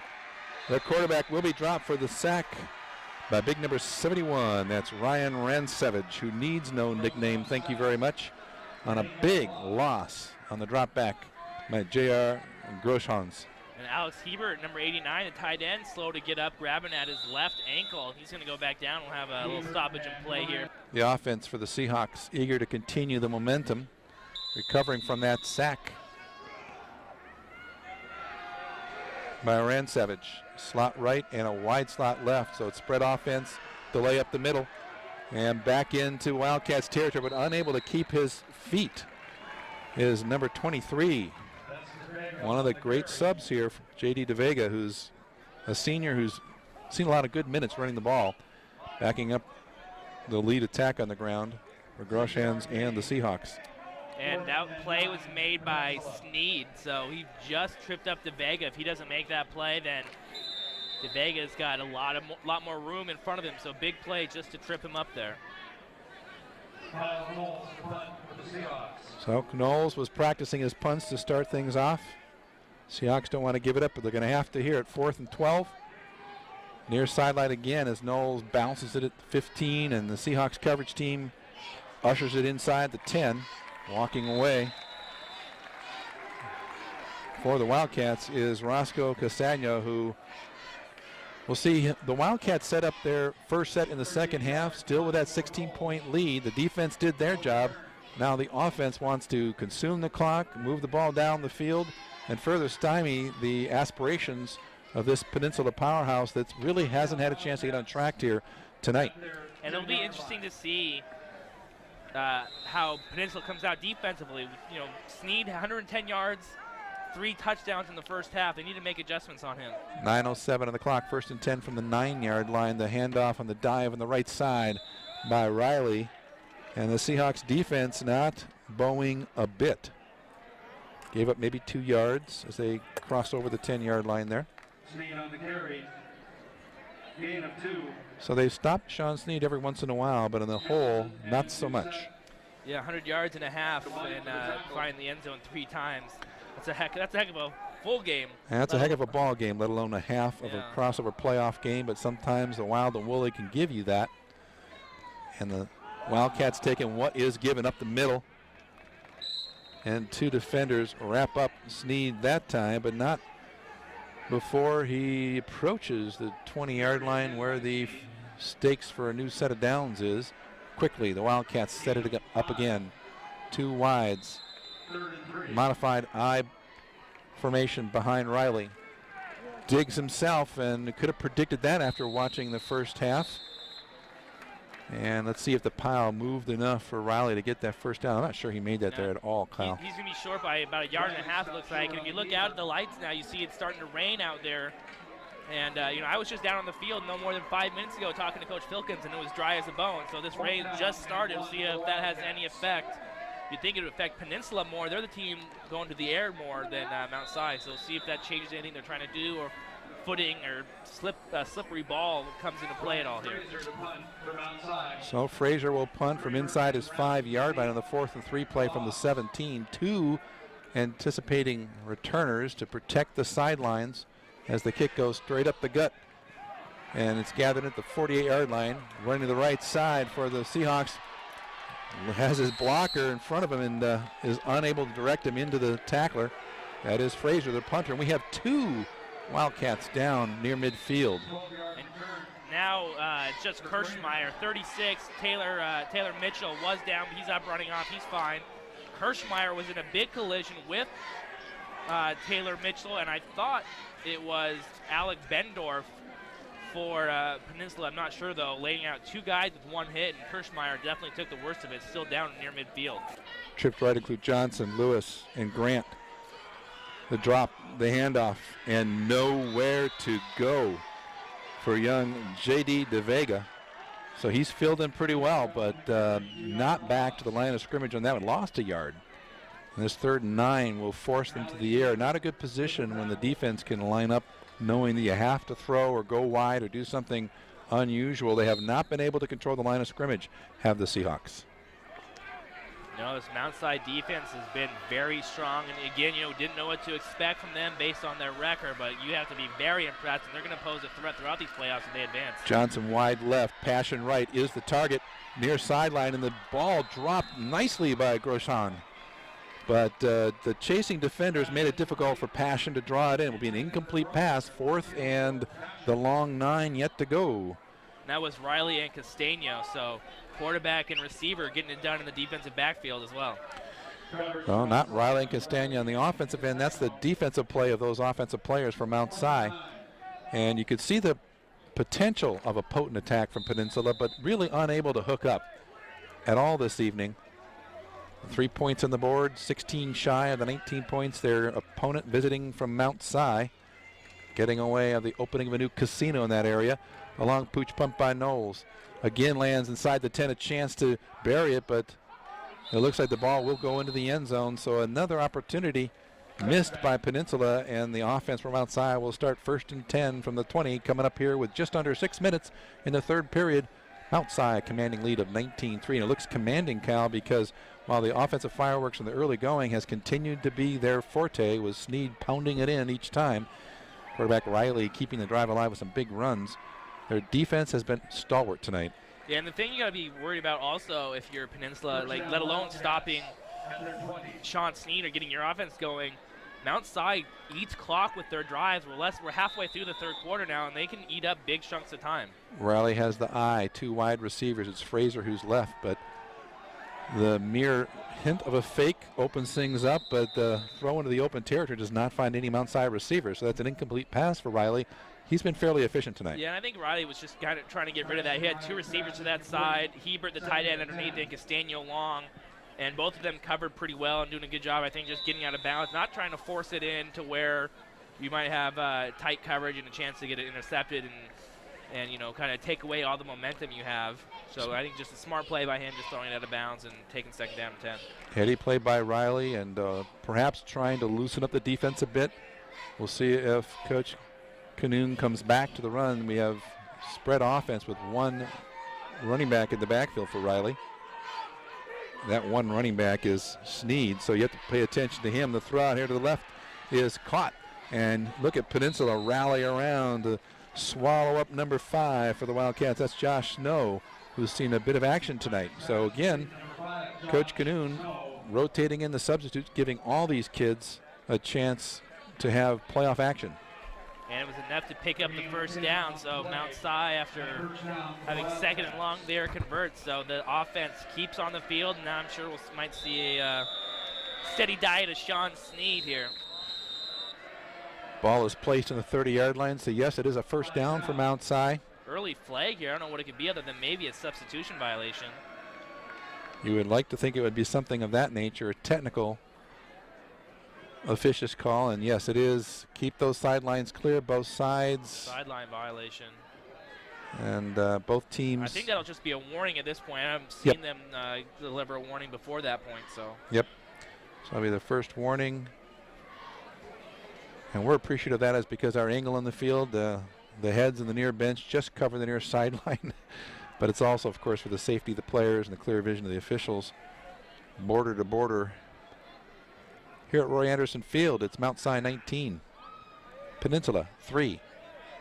Hometown Seahawks in green, trying to bottle up Sean Snead, Tyson Riley, and a more varied attack than you'd think when you have a top runner in the conference like Sean Snead. Mount Si showing a lot of capability out there. Yeah. Any prognostication if they are the ones to go up against Eastside Catholic? We'll take a look at that further as we come out 1st and 10 on the 30. Slot formation, actually both wide receivers on the right are off the line, and Peninsula a bit over-eager there as Riley has the long count. He's gone to that several times this evening. And again, the important thing to note for this isn't college football or the NFL where if you jump offside, you can hop back. Once you're offside, play is dead. That's a 5-yard penalty at the high school level. Much like the confusion if you're used to watching pro ball and college game. A kickoff into the end zone, it's a touchback automatically. Yeah, you can't return from the touchdown. There's just a couple slight differences from the higher levels of football, and that's one of them. We saw the touchback on one of the first kicks of the game, and then here with the offsides. Fraser left, Riley has 2 on the right. The sole running back is Sneed. Gets the ball again with a chance to look at the line. Flag near the line of scrimmage. That could anticipate a holding call. That's what I would think from the timing and where that play came from, but we'll wait and see. Sneed gets up off the ground. The ball is marked between the 37 and 38, so his progress is barely 3 yards. And holding is the call, so back up Mount Si here. That'll go from the infraction, which is at the line of scrimmage. So they should set the ball back. About the 25, I yep. think. 10 yards from there to the 25. Under 5 minutes to play here in the third period. Peninsula came out with some pep in their step, but unable to continue a drive even into scoring position. So they've not been able to eat into that 16-point deficit from their visiting opponents. The Wildcats, inspired perhaps, driving down off I-90, down I-5, past the Tacoma Dome, where the final round of the state championships will take place for all classifications here in Washington. Shotgun formation, motion from the left. Riley, the high snap, bounces inside the 10. He gathers it in and looks to run. No, pass down the right-hand side and just heaves it safely into. Did he get that into the stands on the far side? Getting a souvenir to some of the Mount Si fans coming down. But that was a great play by Riley, keeping his wits about him. A lot of times you'll see a play like that where they snap it over his head, quarterback gets a little flustered, falls on it, or kicks it around. But he did a good job staying calm, picked it up, and what could have been a huge loss ends up just being an incomplete pass. So good job by the senior quarterback, Tyson Riley, right there. Could have been much worse. We've seen him very composed tonight. He's had some pressure, but nothing to equal the pressure the Wildcats have thrown on his opposite number. J.R. Groshon, who suffered one big sack in the early going. 2nd and 15, right side, straightaway snap, and he's in and through. First down territory across the 40 to the 45, works his way outside into the Seahawks territory where he's forced out of bounds near the 40-yard line. So, wow, what a play. About a 35-yard gain there for Riley, and you see the athleticism. We heard about it from the very beginning in the pregame talking to Coach Canoe, and he said not only is Sean Sneed a tremendous running back, but watch out for the athleticism of our quarterback, and he's seen it several long runs and doing a great job once he gets in the open field, using his blockers downfield and getting every last inch out of that run. Well, 4-1-1, the info on the board. The 4-1-1 provided you there by Kyle Stinson. Good insight, Kyle. I'm Tomas Smith. It's Varsity Sports Comcast On Demand, brought to you by Banner Bank. 4:11 to go in the third period. Wildcats keep the drive alive and then some with this run off the right side. Another first down for the Wildcats. Flag on the play, though, so I think this is one that's going to come back. But again, well-executed run by Mount Si. It will be holding, as indicated, Kyle, in the preliminary indication from the officials. So a big play that could just break the spirit in the back of the Seahawks defense, who have responded when their offense has let them down, but have not been able to keep the Wildcats off the board in the first half. With 4:04 to go in the third period, this big play could provide the Seahawks defense with a little bit extra emotional lift if they can take advantage of this. Now, sometimes the Wildcats have taken a few steps back and just gobbled up more yards to keep a drive alive. Yeah, they faced a first and 15 earlier in this drive and converted on a Tyson Riley run, no problem. So 1st and 20, not necessarily a drive killer for these Wildcats. Frazier and Cody Lane left. I formation behind Riley. 1st and 20 is noted at midfield. Quick drop. The out pattern at the line of scrimmage. So while it's collected by number 11, Roscoe Castano, he's unable to do much more with it, and that's an accomplishment for the Seahawks, as he's known for the rack, the yards after the catch. I'll give him 2 yards, so 2nd and 18 now for Mount Si. And that's a good stop right there by Peninsula, because what Mount Si is trying to do is not pick up 20 yards at a time, but just get 6-7 yards a pop and pick up this first down in 3 plays. But now they're backed up 2nd and 18. They'll have to try and go downfield a little bit more. Frazier goes wide right, sets up near the numbers at midfield. I formation behind Riley. 1 setback to the left, an option if he's intending to pass. Long count again, but the handoff is right side. Sneed picks his way through, and the defensive backfield for Peninsula hops on him, and with 2:56 to go in this third period, that's the running attack they've got to stop consistently and effectively. Nice run there by Snead, but still backed up close to 3rd and 11, 3rd and 12 here. So see if Mount Si goes to the air to try and convert this. So 8 of the 10 yards they gave up on that holding penalty. That also cost them a 22-yard run. Mount Si has 12 to go for first down, operating from the Seahawks 42. I formation again. Quick step, looking right. Riley on the out pattern. Oh, and there's one the receiver wants back. Talk about looking ahead.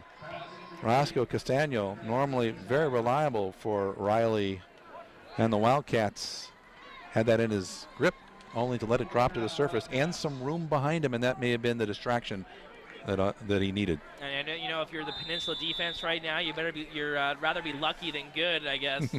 Whatever it takes to get the stop. The ball hasn't bounced their way so far, so why not that? Punt formation. I'm pretty sure with 4th and 12, that's the intent. Again, an insecure hike handled by the punter and a fair catch at the 12-yard line for Peninsula. So I'd like that's a good. The kicking game from Mount Si, both kickoffs and punts, they've shown they've looked good. Frazier punting and Edwards King on the kickoffs. Kicking game strong, and you don't always see that at the high school level, you know. So that can be the difference in a ball game, because you're going to face a lot of teams, even good teams, do not have strong special teams play. So in the state playoffs, that can often be the difference. Mount Si showing a lot, as indicated in your pregame analysis, with the losses that they suffered and the growth that they've had. They're healthy here. Back at the 15, Peninsula's pinned, ready to go in the pro set. They go to the running game, right side. Breaking couple attack is across the line of scrimmage. Seahawks runner is that odd number. No, it's Kramer, number 48, with a little bit of help by Chris Mose there, number 50, trying to help out with the block. So a 7-yard gain off the right side. Peninsula digging out of their own end. Advance the ball to the 18-yard line. 2nd and 3. Quick look left. Connects across the 20. Into first down territory and into the backfield where the Wildcats finally collar him is Mr. Johnson. And with 1:38 to go here in the third quarter, Peninsula still down 16. Probably needs to score on this drive or their next one in order to keep this game alive, because we mentioned with the rushing attack of Snead, Downside definitely has the ability to just eat large chunks of clock. Johnson running effectively after that catch, gets the first down, 1st and 10 from the 30.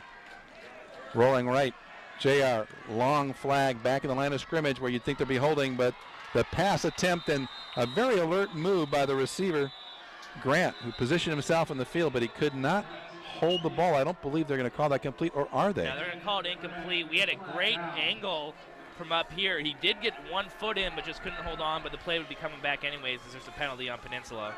I like the presence of Grant to position himself there. He saw the ball in his hands, and either way it's going to come back, as the flag in the field is for holding. You saw that flag passed, well, not quite as far as the pass was flung.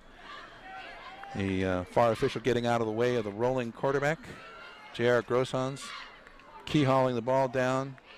Good 60, 70 yards. Nice fling. So that question at the end of the half, could he get it to the goal line? He could have if he had thrown it much like he did there. Always advantageous when you can put your body behind it on the run, as Grossons was able to do at that time. Yeah, Peninsula, though, that's a spot foul. So not only is it 10 yards from the spot, so it actually ends up being almost an 18-yard penalty. Brandon James in the backfield. They haven't gone to him as much as I thought they might have in the first half. Again, the pass play. Groshans, the 50-yard line, hits the helmet of the defender who was scrambling back. That was Tyson Riley. That was a great throw right on the money, in stride to Passion, but Riley doing a great job getting over and breaking that up. Well said. Jacob Passion just gobbling up yardage to get underneath that nicely thrown pass, but a good job by Riley, the quarterback. And we've got to be impressed with these both-way players. It's been a fairly quick game, not fully extended by lots of stoppages, as both teams have played some straightforward, clean ball. The usual amount of high school infractions whistled by the officials, with 1:11 in the third quarter. Peninsula trying to get untracked here, down 19-3 in this crossover matchup here at Roy Anderson Field. Again, the pass eludes a tackler at his goal line, does J.R. Groshans. Takes to the run and will run out of bounds across the 20, and that will not be enough for the first down. By about 19 yards. It's going to be third and quite a bit. So I'm looking at the beginning of the first down stake, so yes. He'd have to get to the 40, and I'd say, oh, let's make the call here and gamble and say, nope, did not do it. I don't think we'll even measure here. It's going to be quite a bit to go. So, well, I mean, not a lot in the playbook for third and 20, third and 21. They, I think, kind of maybe made a mistake on the first play by trying to go for it all, as opposed to maybe just trying to pick up 10 yards a couple different times. But Grant and Passion are left for Groshans, who made some good choices there. Not giving it up deep in his own end, but now he's got to elude the Mount Si rush. He does so with 3 tackles, unable to come up with a sack, and overthrowing Passion, who had come back and set up at the 50-yard line and wasn't able to adjust a third time at that long pass effort by J.R. Groshans. So really unable to hook up in the passing game, have the Peninsula Seahawks offense. Yeah, good effort just to get that ball away. He had a couple Wildcats all over him, doing a good job just to not take another huge sack and get tackled back around his goal line. Well, Peninsula's only loss in conference is to Lakes by 16. That's the difference here. Under 6 minutes. The punt from the 10 is not going to be the best of the evening as it kicks back from the 45 to the 40 and is down by the Seahawks coverage team, who are well within the range on that short kick of 21 yards. So things not going well here for Coach Filkins and the Seahawks. You know, and this game, this week, provides you with an interesting glimpse at the way these conferences compare with each other. And I mean, I think really you're looking at this game, that's the difference between the Kinko and the SPSL. SPSL seems to kind of be Lakes and everyone else. That might be shortchanging Peninsula a little bit, but Kinko is loaded top to bottom. Even a team with 4 losses comes out of there ready to play at the state level. Have to say about onside, they have impressed in every facet of the game. They are competitive. Handoff left side, lots of room. Cutting back in is Sneed, and he rides the wave of green tacklers. The green wave pushes him towards the 30-yard line, and the team effort is there for Peninsula, but the strength of the line for Mount Si and the strength of the running game has really made the difference in this ball game. And Sneed's pretty shifty. It's kind of funny to watch, because from up here he doesn't seem, you know, he showed some good speed on that 34-yard run, but he doesn't seem what you'd call quick, you know, quicker than any other player out there, but he still is able to sidestep defenders with ease in the hole with just a little bit of space. He's a big guy, but somehow makes people miss in the hole. 100 yards in the first half, adding to that here in the third period, which is now under half a minute to go. Power I formation, 1st and 10 at the 30. Mount Si rolling behind their blocking and running scheme. And the heady choices of quarterback Riley. The handoff there off left tackle. It says Sean Sneed. And I like your analysis of that, because he's not just a power runner with the numbers you'd expect. It's the whole offense seems to have a vision approach. The vision for Mount Si is Eastside Catholic next week. If they can hold on to the 16-point lead, we've come to the end of the third period here at Varsity Sports On Demand. It's Peninsula 3, Mount Si 19. We'll be right back for the fourth quarter right after this. This is Dan Santos, who works with Banner Bank customer Log Painting, which painted Portland St. John's Bridge. Whenever Dan needs help with his truck, he calls Tim Phillips, Banner customer and owner of B&B Auto Parts. Now every morning, Tim picks up his latte from Danny Cohn at Seattle's Fuel Coffee, which is the latte of choice of Dan Santos. It just goes to prove we're all in some way connected to the same bank.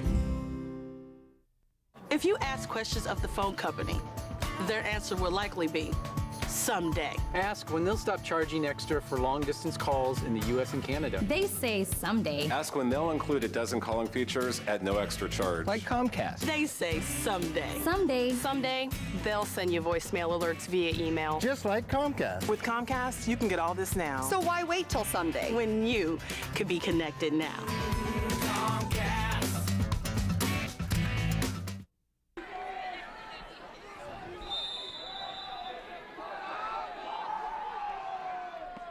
Back to Ray Anderson Field here as we continue this onslaught by Mount Si. They hand off the right side on 2nd and 10. Will advance the ball 2 more yards, but with 4th and 3, you're thinking Coach Canoon might dial up some postseason kicking practice, leading by 16. It's 3rd and 4. Pardon me, I was misanticipating. I was misunderestimated on that one, Kyle. 11 and a half minutes to go in the 4th period. If you're looking at the clock, you might be a Peninsula fan saying, when will my team show up? That only lost once to a top-ranked Lakes team, top 10 that is. High formation behind Riley. Mount Si on the roll, doing the business here, bringing the Wildcat football. Outside goes Sneed, lowers his shoulder around the corner. And there's an authoritative run for the leading Kingco 3A runner. And Brandon Smith, number 41, the fullback on that play, absolutely blew up the Peninsula linebacker to Spring Sneed there. Just crushed him. We can hear the coaches just down the next box from us just going wild for that big hit laid by Brandon Smith, the fullback. Give the credit to him on that play, though.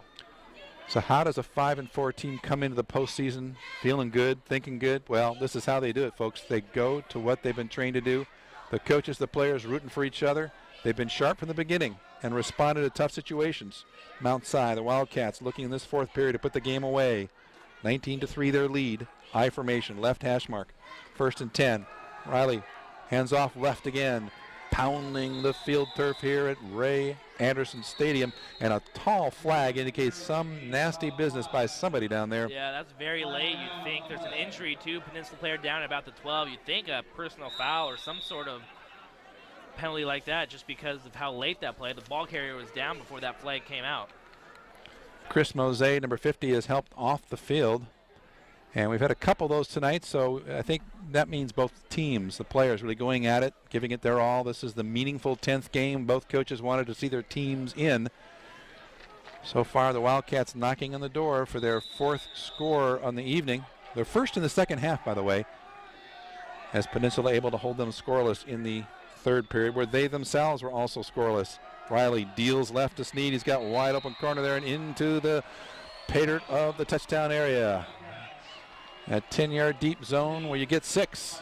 And the Wildcats now tack on that to make 25. Send out their field goal unit.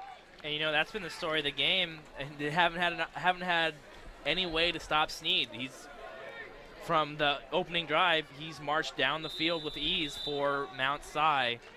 And I mean, Peninsula with down 3 or 4 scores now. Not a whole lot of time to come back, but they have to look back at this game and see you don't stop the run, you're not going to come out on top most of the time. And I mean, let alone their offense wasn't very strong tonight, but even if their offense was putting on some points, you still got to stop the other team's running attack, and Sean Sneed's had his way. The Wildcats have had their way this evening with the extra point good by Tucker Edwards King. Brings a total of 26. It's Seahawks 3, Wildcats 26 here at Ray Anderson Field.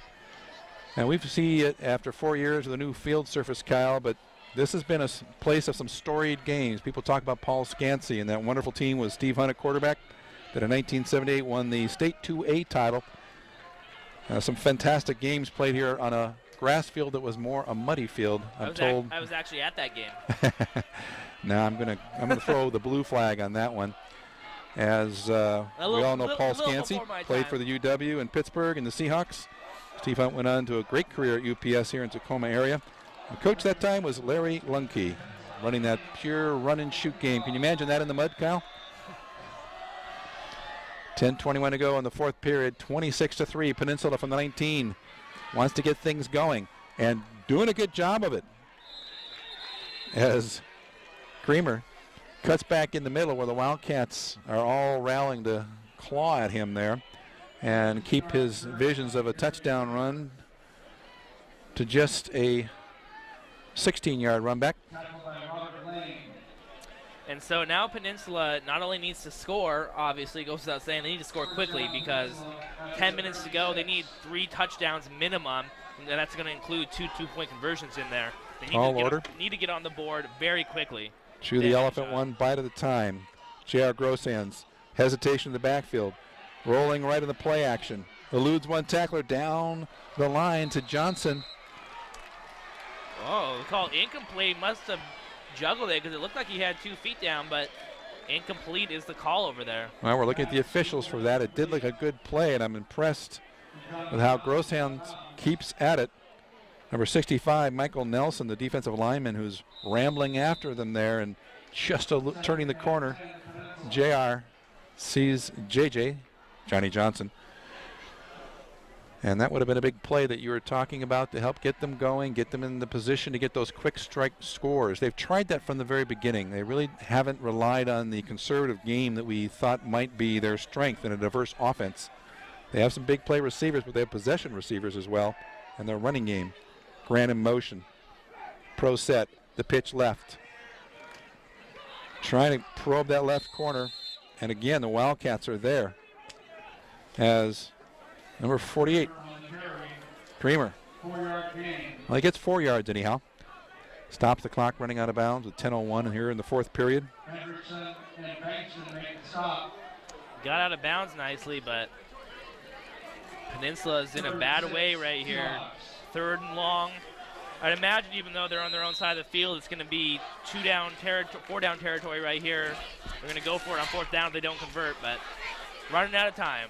3rd and 5 from the 40. Quick drop, right side. Good pattern, wide open, but look at that open field tackle. Exactly, good open field tackle by Castano on the catch by Tony Lewis. And moving the chains, they need big plays. Peninsula does. They can't afford to take a little dink and dunk down the field and pick up and have a nice 4 or 5 minute drive. That does them no good right now. The negative is that Peninsula's offense hasn't really gotten in rhythm. The positive is the defensive efforts in the backfield for the Wildcats. Again to the air. Passion receives at the 40, spins and goes across the 30, tries to cut back at the 20, but is forced out of bounds just shy of the 15-yard line. So there's the go-to guy, Passion. And we saw a play like that early in the game on the first drive, worked very successfully, and haven't really gone back to it until here. It was, that's been their 2 best plays. Has been that little slot slant to Passion and let him run in the open field, but we haven't seen it nearly enough from this Seahawk offense. Alec Bendorf, number 47, the junior tight end, into the lineup. Trying to load up that line. Grant's right. Pro set. Darren Kramer. Left side.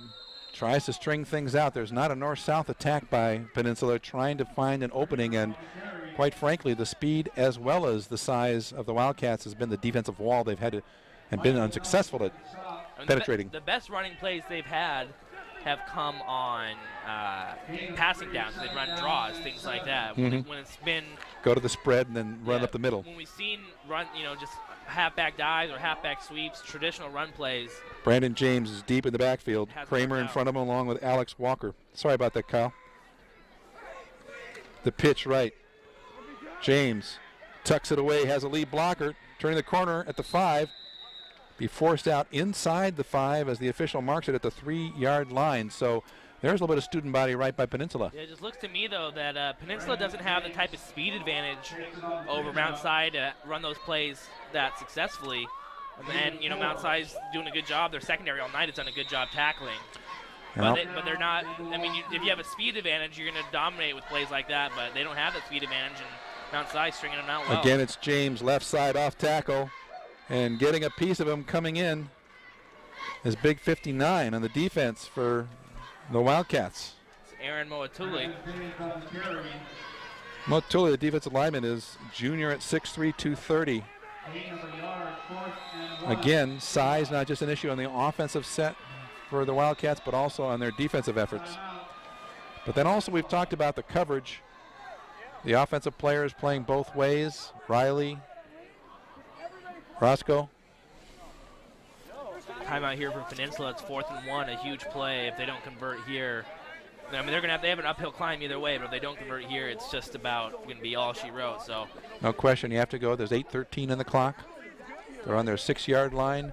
Best position in this second half. They came out determined to apply the coaching elements given them by Coach Filkins. Showed some initial initiative, but those first downs did not tack one upon the other.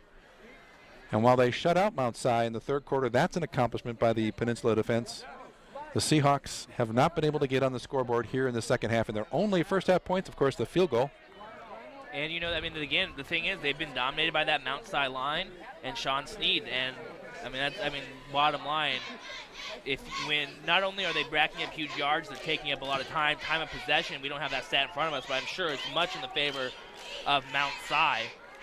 So, it's just been really an impressive performance by the Wildcats here. To be sure, this is the longest drive since the opening frame for Peninsula. Handoff to Brandon James, and again, from the outside, it's Sean Snead getting in the backfield to trip him up, disrupt his momentum. It's going to be very close. I think he might have just gotten it, but we'll see if they measure. Well, the ball is resting with the stripe lined up with the 5-yard line, but it's not enough, as you can see the players cheering on their defensive effort. So for the second time in the game, the Wildcats defense comes up big, and for the second time, Peninsula gives it over on downs. So I think we can probably safely assume that we're going to be moving Mount Si forward in the bracket. Now with 8-10, down by 23, that's 3 scores. They haven't shown the ability to get in for 6 at all. Let's say that that's a safe bet. Let's look forward to Eastside Catholic. Both of us have had seen them earlier in the season under different circumstances. Kyle, give us your take on that. Well, I saw them in week 2 taking on Archbishop Murphy, who's the number 2 team in 2A. And Archbishop Murphy, for my money, based on what I've seen, is going to be the team to beat in 2A. Prosser might have something to say about that, but they played a very strong 2A team and really got dominated from the opening whistle. They ended up making it close late. They converted a couple onside kicks and got a couple late scores, and ended up only losing by, I think, 3. But for the first 42 minutes or so of the game, absolutely dominated by the superior Archbishop Murphy. And I remember going to that game, and I have a friend who coaches at Blanchette. Just briefly, that was Snead trying the left, and the Peninsula defense keeps him to no gain. Go ahead. I was talking to a coach at Bishop Blanchette, telling him I wasn't very impressed with Eastside Catholic. It turns out, though, that was the only game the entire season where they lost. So, we definitely have different perspectives on that team. Left side, trying to open the game up, is Riley, and he hooks up with his number 1.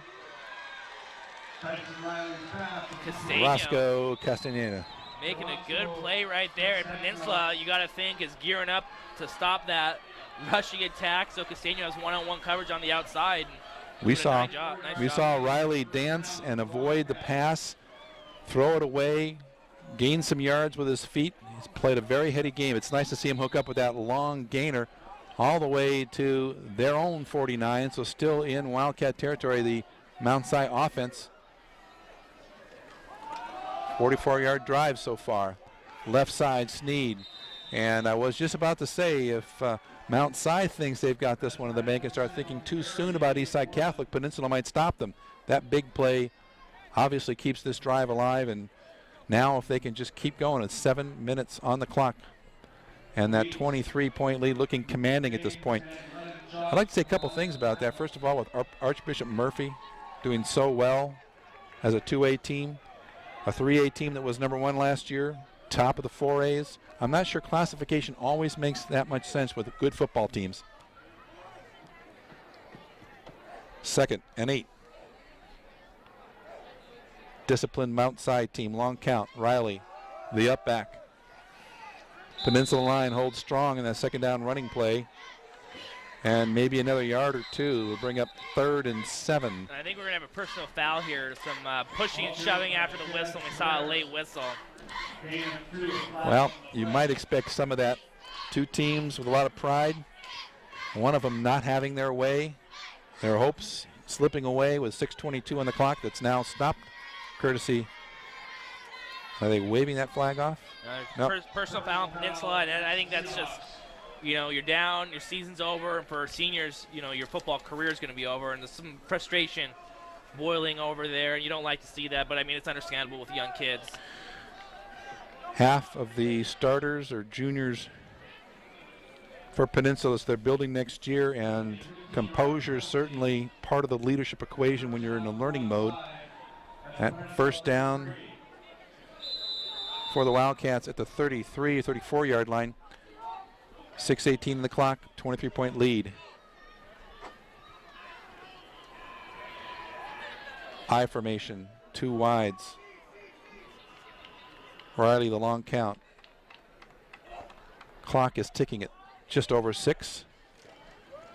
The handoff to Sneed. Ducks in, bobs and weaves, and shows some of that power running. He's brought down at the 11-yard line. So Eastside Catholic, when I saw them, took O'Day in the overtime. This was the match in league play that would determine who the champions of the Metro Sound would be. For the first time in 15 years, Bill Marsh's Crusaders, and he was an assistant coach back then. In 1993, they beat O'Day and won the title. A repeat of that in overtime. Took double overtime. Their big smash win against Mount Rainier last night. It was not so much their overall offense with the double Bs, Bush and Bachtel. It was the big plays with a blocked punt, their defense turning things over. And when the drive stalled for the second score, it was the defense who pounced on in the end zone. So the big play of the Eastside Catholic Crusaders as Mount Si keeps on their feet and adds to the total. And another big night for Sean Sneed. We knew that at halftime. And I'll tell you what, Eastside Catholic's going to have their hands full trying to stop this kid, Sean Sneed, closing in on 200 yards. That's his 5th touchdown today. He only had 12 coming in, so he's almost got half that in just one playoff game here. Well, able to shut out this Mount Si offense in the third quarter. Peninsula now unable to stop them, helpless. Sean Sneed really showing why he's one of the top players in the Kinko Conference. Another thing to keep in mind about the matchup next week with Mount Si and Eastside Catholic, I was reading in the paper in that win for Eastside Catholic, Spencer Esau, their best receiver, was playing with a cast. He still made 2 interceptions yesterday, so obviously it's not affecting him too much, but that is something to consider. His receiving may be a little limited. Bear in mind when Eastside Catholic beat O'Day, they had 3 key players, 4 possibly you would consider unavailable due to injury, and they were able to come up with the big plays. Spencer Esau playing and being able to contribute with a cast. That says a lot that he's available. It could be one of those question marks in terms of how effective he might be. What we're seeing in Mount Si is a very fundamentally sound team. You've mentioned already every facet of the game. They contribute, they make plays. They're going to be tough to stop. It's going to take a disciplined defense. We've seen them shut out a Peninsula team that's quite strong in this league. I'm not sure if Eastside Catholic has quite the lineup that this Kinko team faced in Bellevue, et cetera, et cetera, et cetera. Yeah. But it's going to be quite a matchup. You know, that's the really interesting thing in these early rounds of the playoffs is the matchups of these conferences. And muffing at the 5 is Lewis, but he gathers and tries the left side with Creamer blocking. He cuts up across the 30, an opening at the 40, the 52 to beat, and that one of those wraps him up. So a nice return from the 5-yard line. That's a 52-yard return by Lewis. So how often do we see that where you bobble the ball, pick it up, and have a big play like that? Yeah, it really gives you just time to have the lanes develop. He did a good job finding his lane and having a good return, but these games, they really show you the strength of the conferences. Kinko, the number 3 team, comes in on the road and absolutely dominates the SPSL number 2 team. Shows you the strength of Kinko. And Metro, I think you're right. I think you're going to see Metro was actually had a pretty good season with 3 good teams in O'Day, West Seattle, and Eastside Catholic. They might be a little stronger top to bottom than the SPSL, but I don't think they're anywhere near Kinko. So quick pass by J.R. Grosshans goes right to Passion. Jacob gathers in and runs to the first down area, or close to it anyhow, across the 35-yard line. And again, that's the question I'd like to see. What would the coaches say? Is it Peninsula being stopped by a good Mount Si team, or are they somehow not functioning as well as they did? And it could just be the quality of the matchups, as you say. Well, you know, I think if you ask the Mount Si coaches, they're pleased with their defense. If you ask the Peninsula coaches, they're not pleased with their execution. So thanks for that insight. I guess I didn't ask much of you there, did I? It depends on who you ask right there. Slot formation left, 2 in the backfield. The handoff to Walker, spun down by the big guy. And he has been a big guy for Mount Si in a defensive line that's done a good job both ways. Michael Nelson, offensive tackle and defensive lineman, 6'4", 245. those are the kind of numbers. And if you look at the numbers for Eastside Catholic, they've got a lot of weapons in Bechtel and Bush, special teams. Their defense has given up some points, and that might be the big question mark, especially with a methodical running game that has a passing attack. Mount Si perhaps has the edge there. Yeah, Bechtel and Bush were really held in check when I saw them against Archbishop Murphy, but they do have talent, that is for sure. Mount Si will have their hands full next week, and we see the nice catch by Grant there. Grant collects it at the 22-yard line, and the defense very disciplined, keeping everybody in front, and there were two defenders to collect the receiver Grant after he got the ball with just maybe a beat in between. 4:02 on the clock, 33-3 the lead. From outside, Peninsula desperate now to get on the board again in the second half. For the first time this second half, again in the game. That's the quarterback laying the lick right there. Good job by Tony Lewis holding on, but Tyson Riley lays him out pretty good right there. Not too many quarterbacks laying hits like that. Tyson Riley tagged him, but not until after Lewis collects the ball at the 10-yard line. It's 1st and 10. So Peninsula sticking at it. They do have that possibility. No, they don't. They have to score here in 4 downs. Going up the middle. And not much doing for J.D. DeVega. He's had a couple of good runs, but Mount Si has stopped him when he's been the running option for Peninsula tonight. Old school ball stadium. Been around for 40 years. New school field turf surface. And an evening where with 3:24 on the clock, the disappointment can be heard in the silence of the sparse fans. Throw into the end zone. Peninsula not giving up.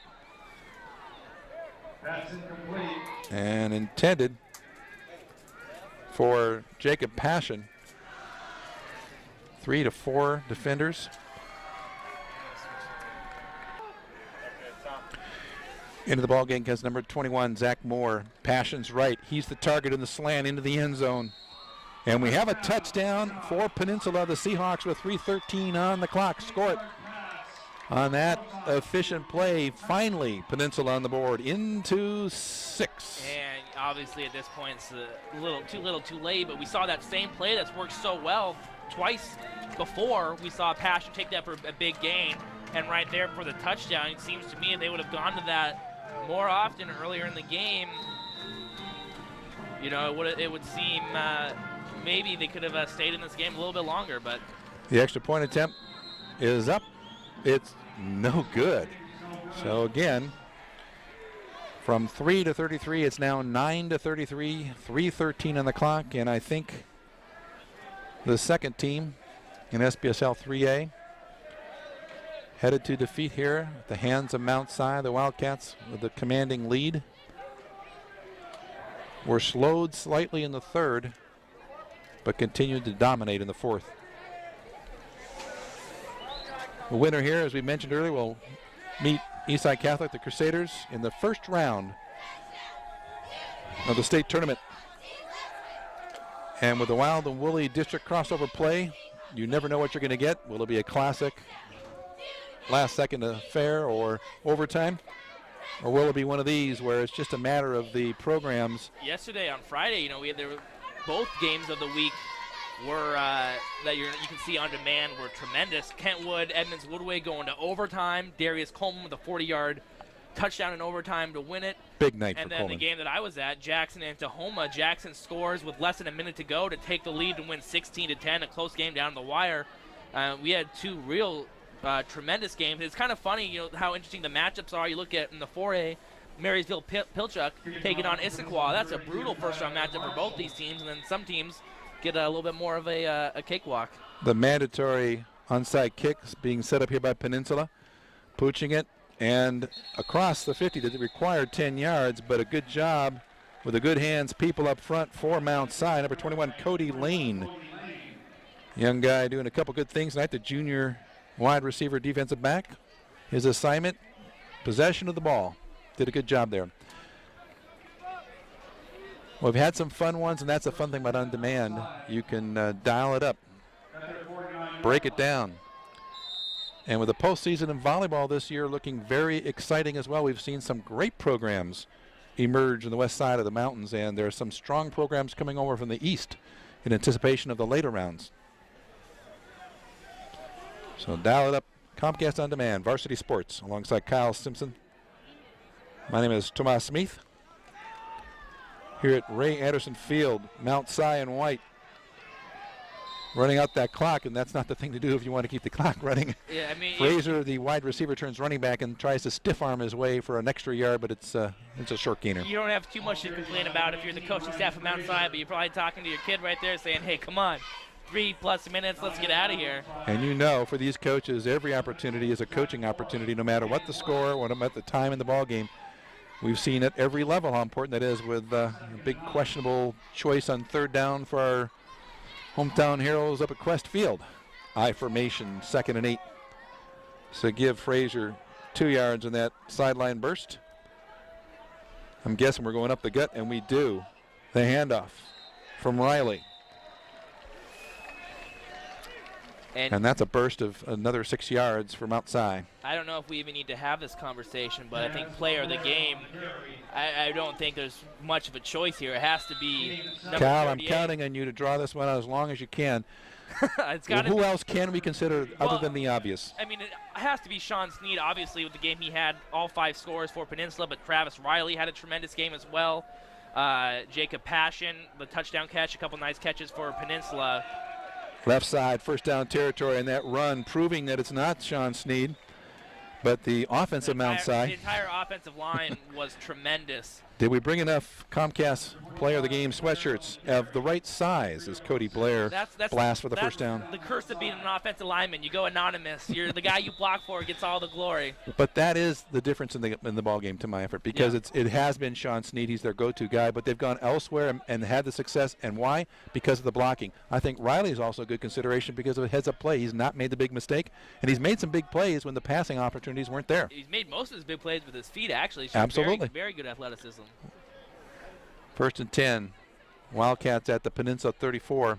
Under 2 minutes left in this ball game, where the Wildcats have control, and they're not booking their plans just yet. They're finishing out the game, and that's got to be a good sign for the coach, Canoon, and the players and the assistants who worked so hard and get to see that 10th game of meaning become a winner that will advance the Wildcats to the state tournament beginning next weekend.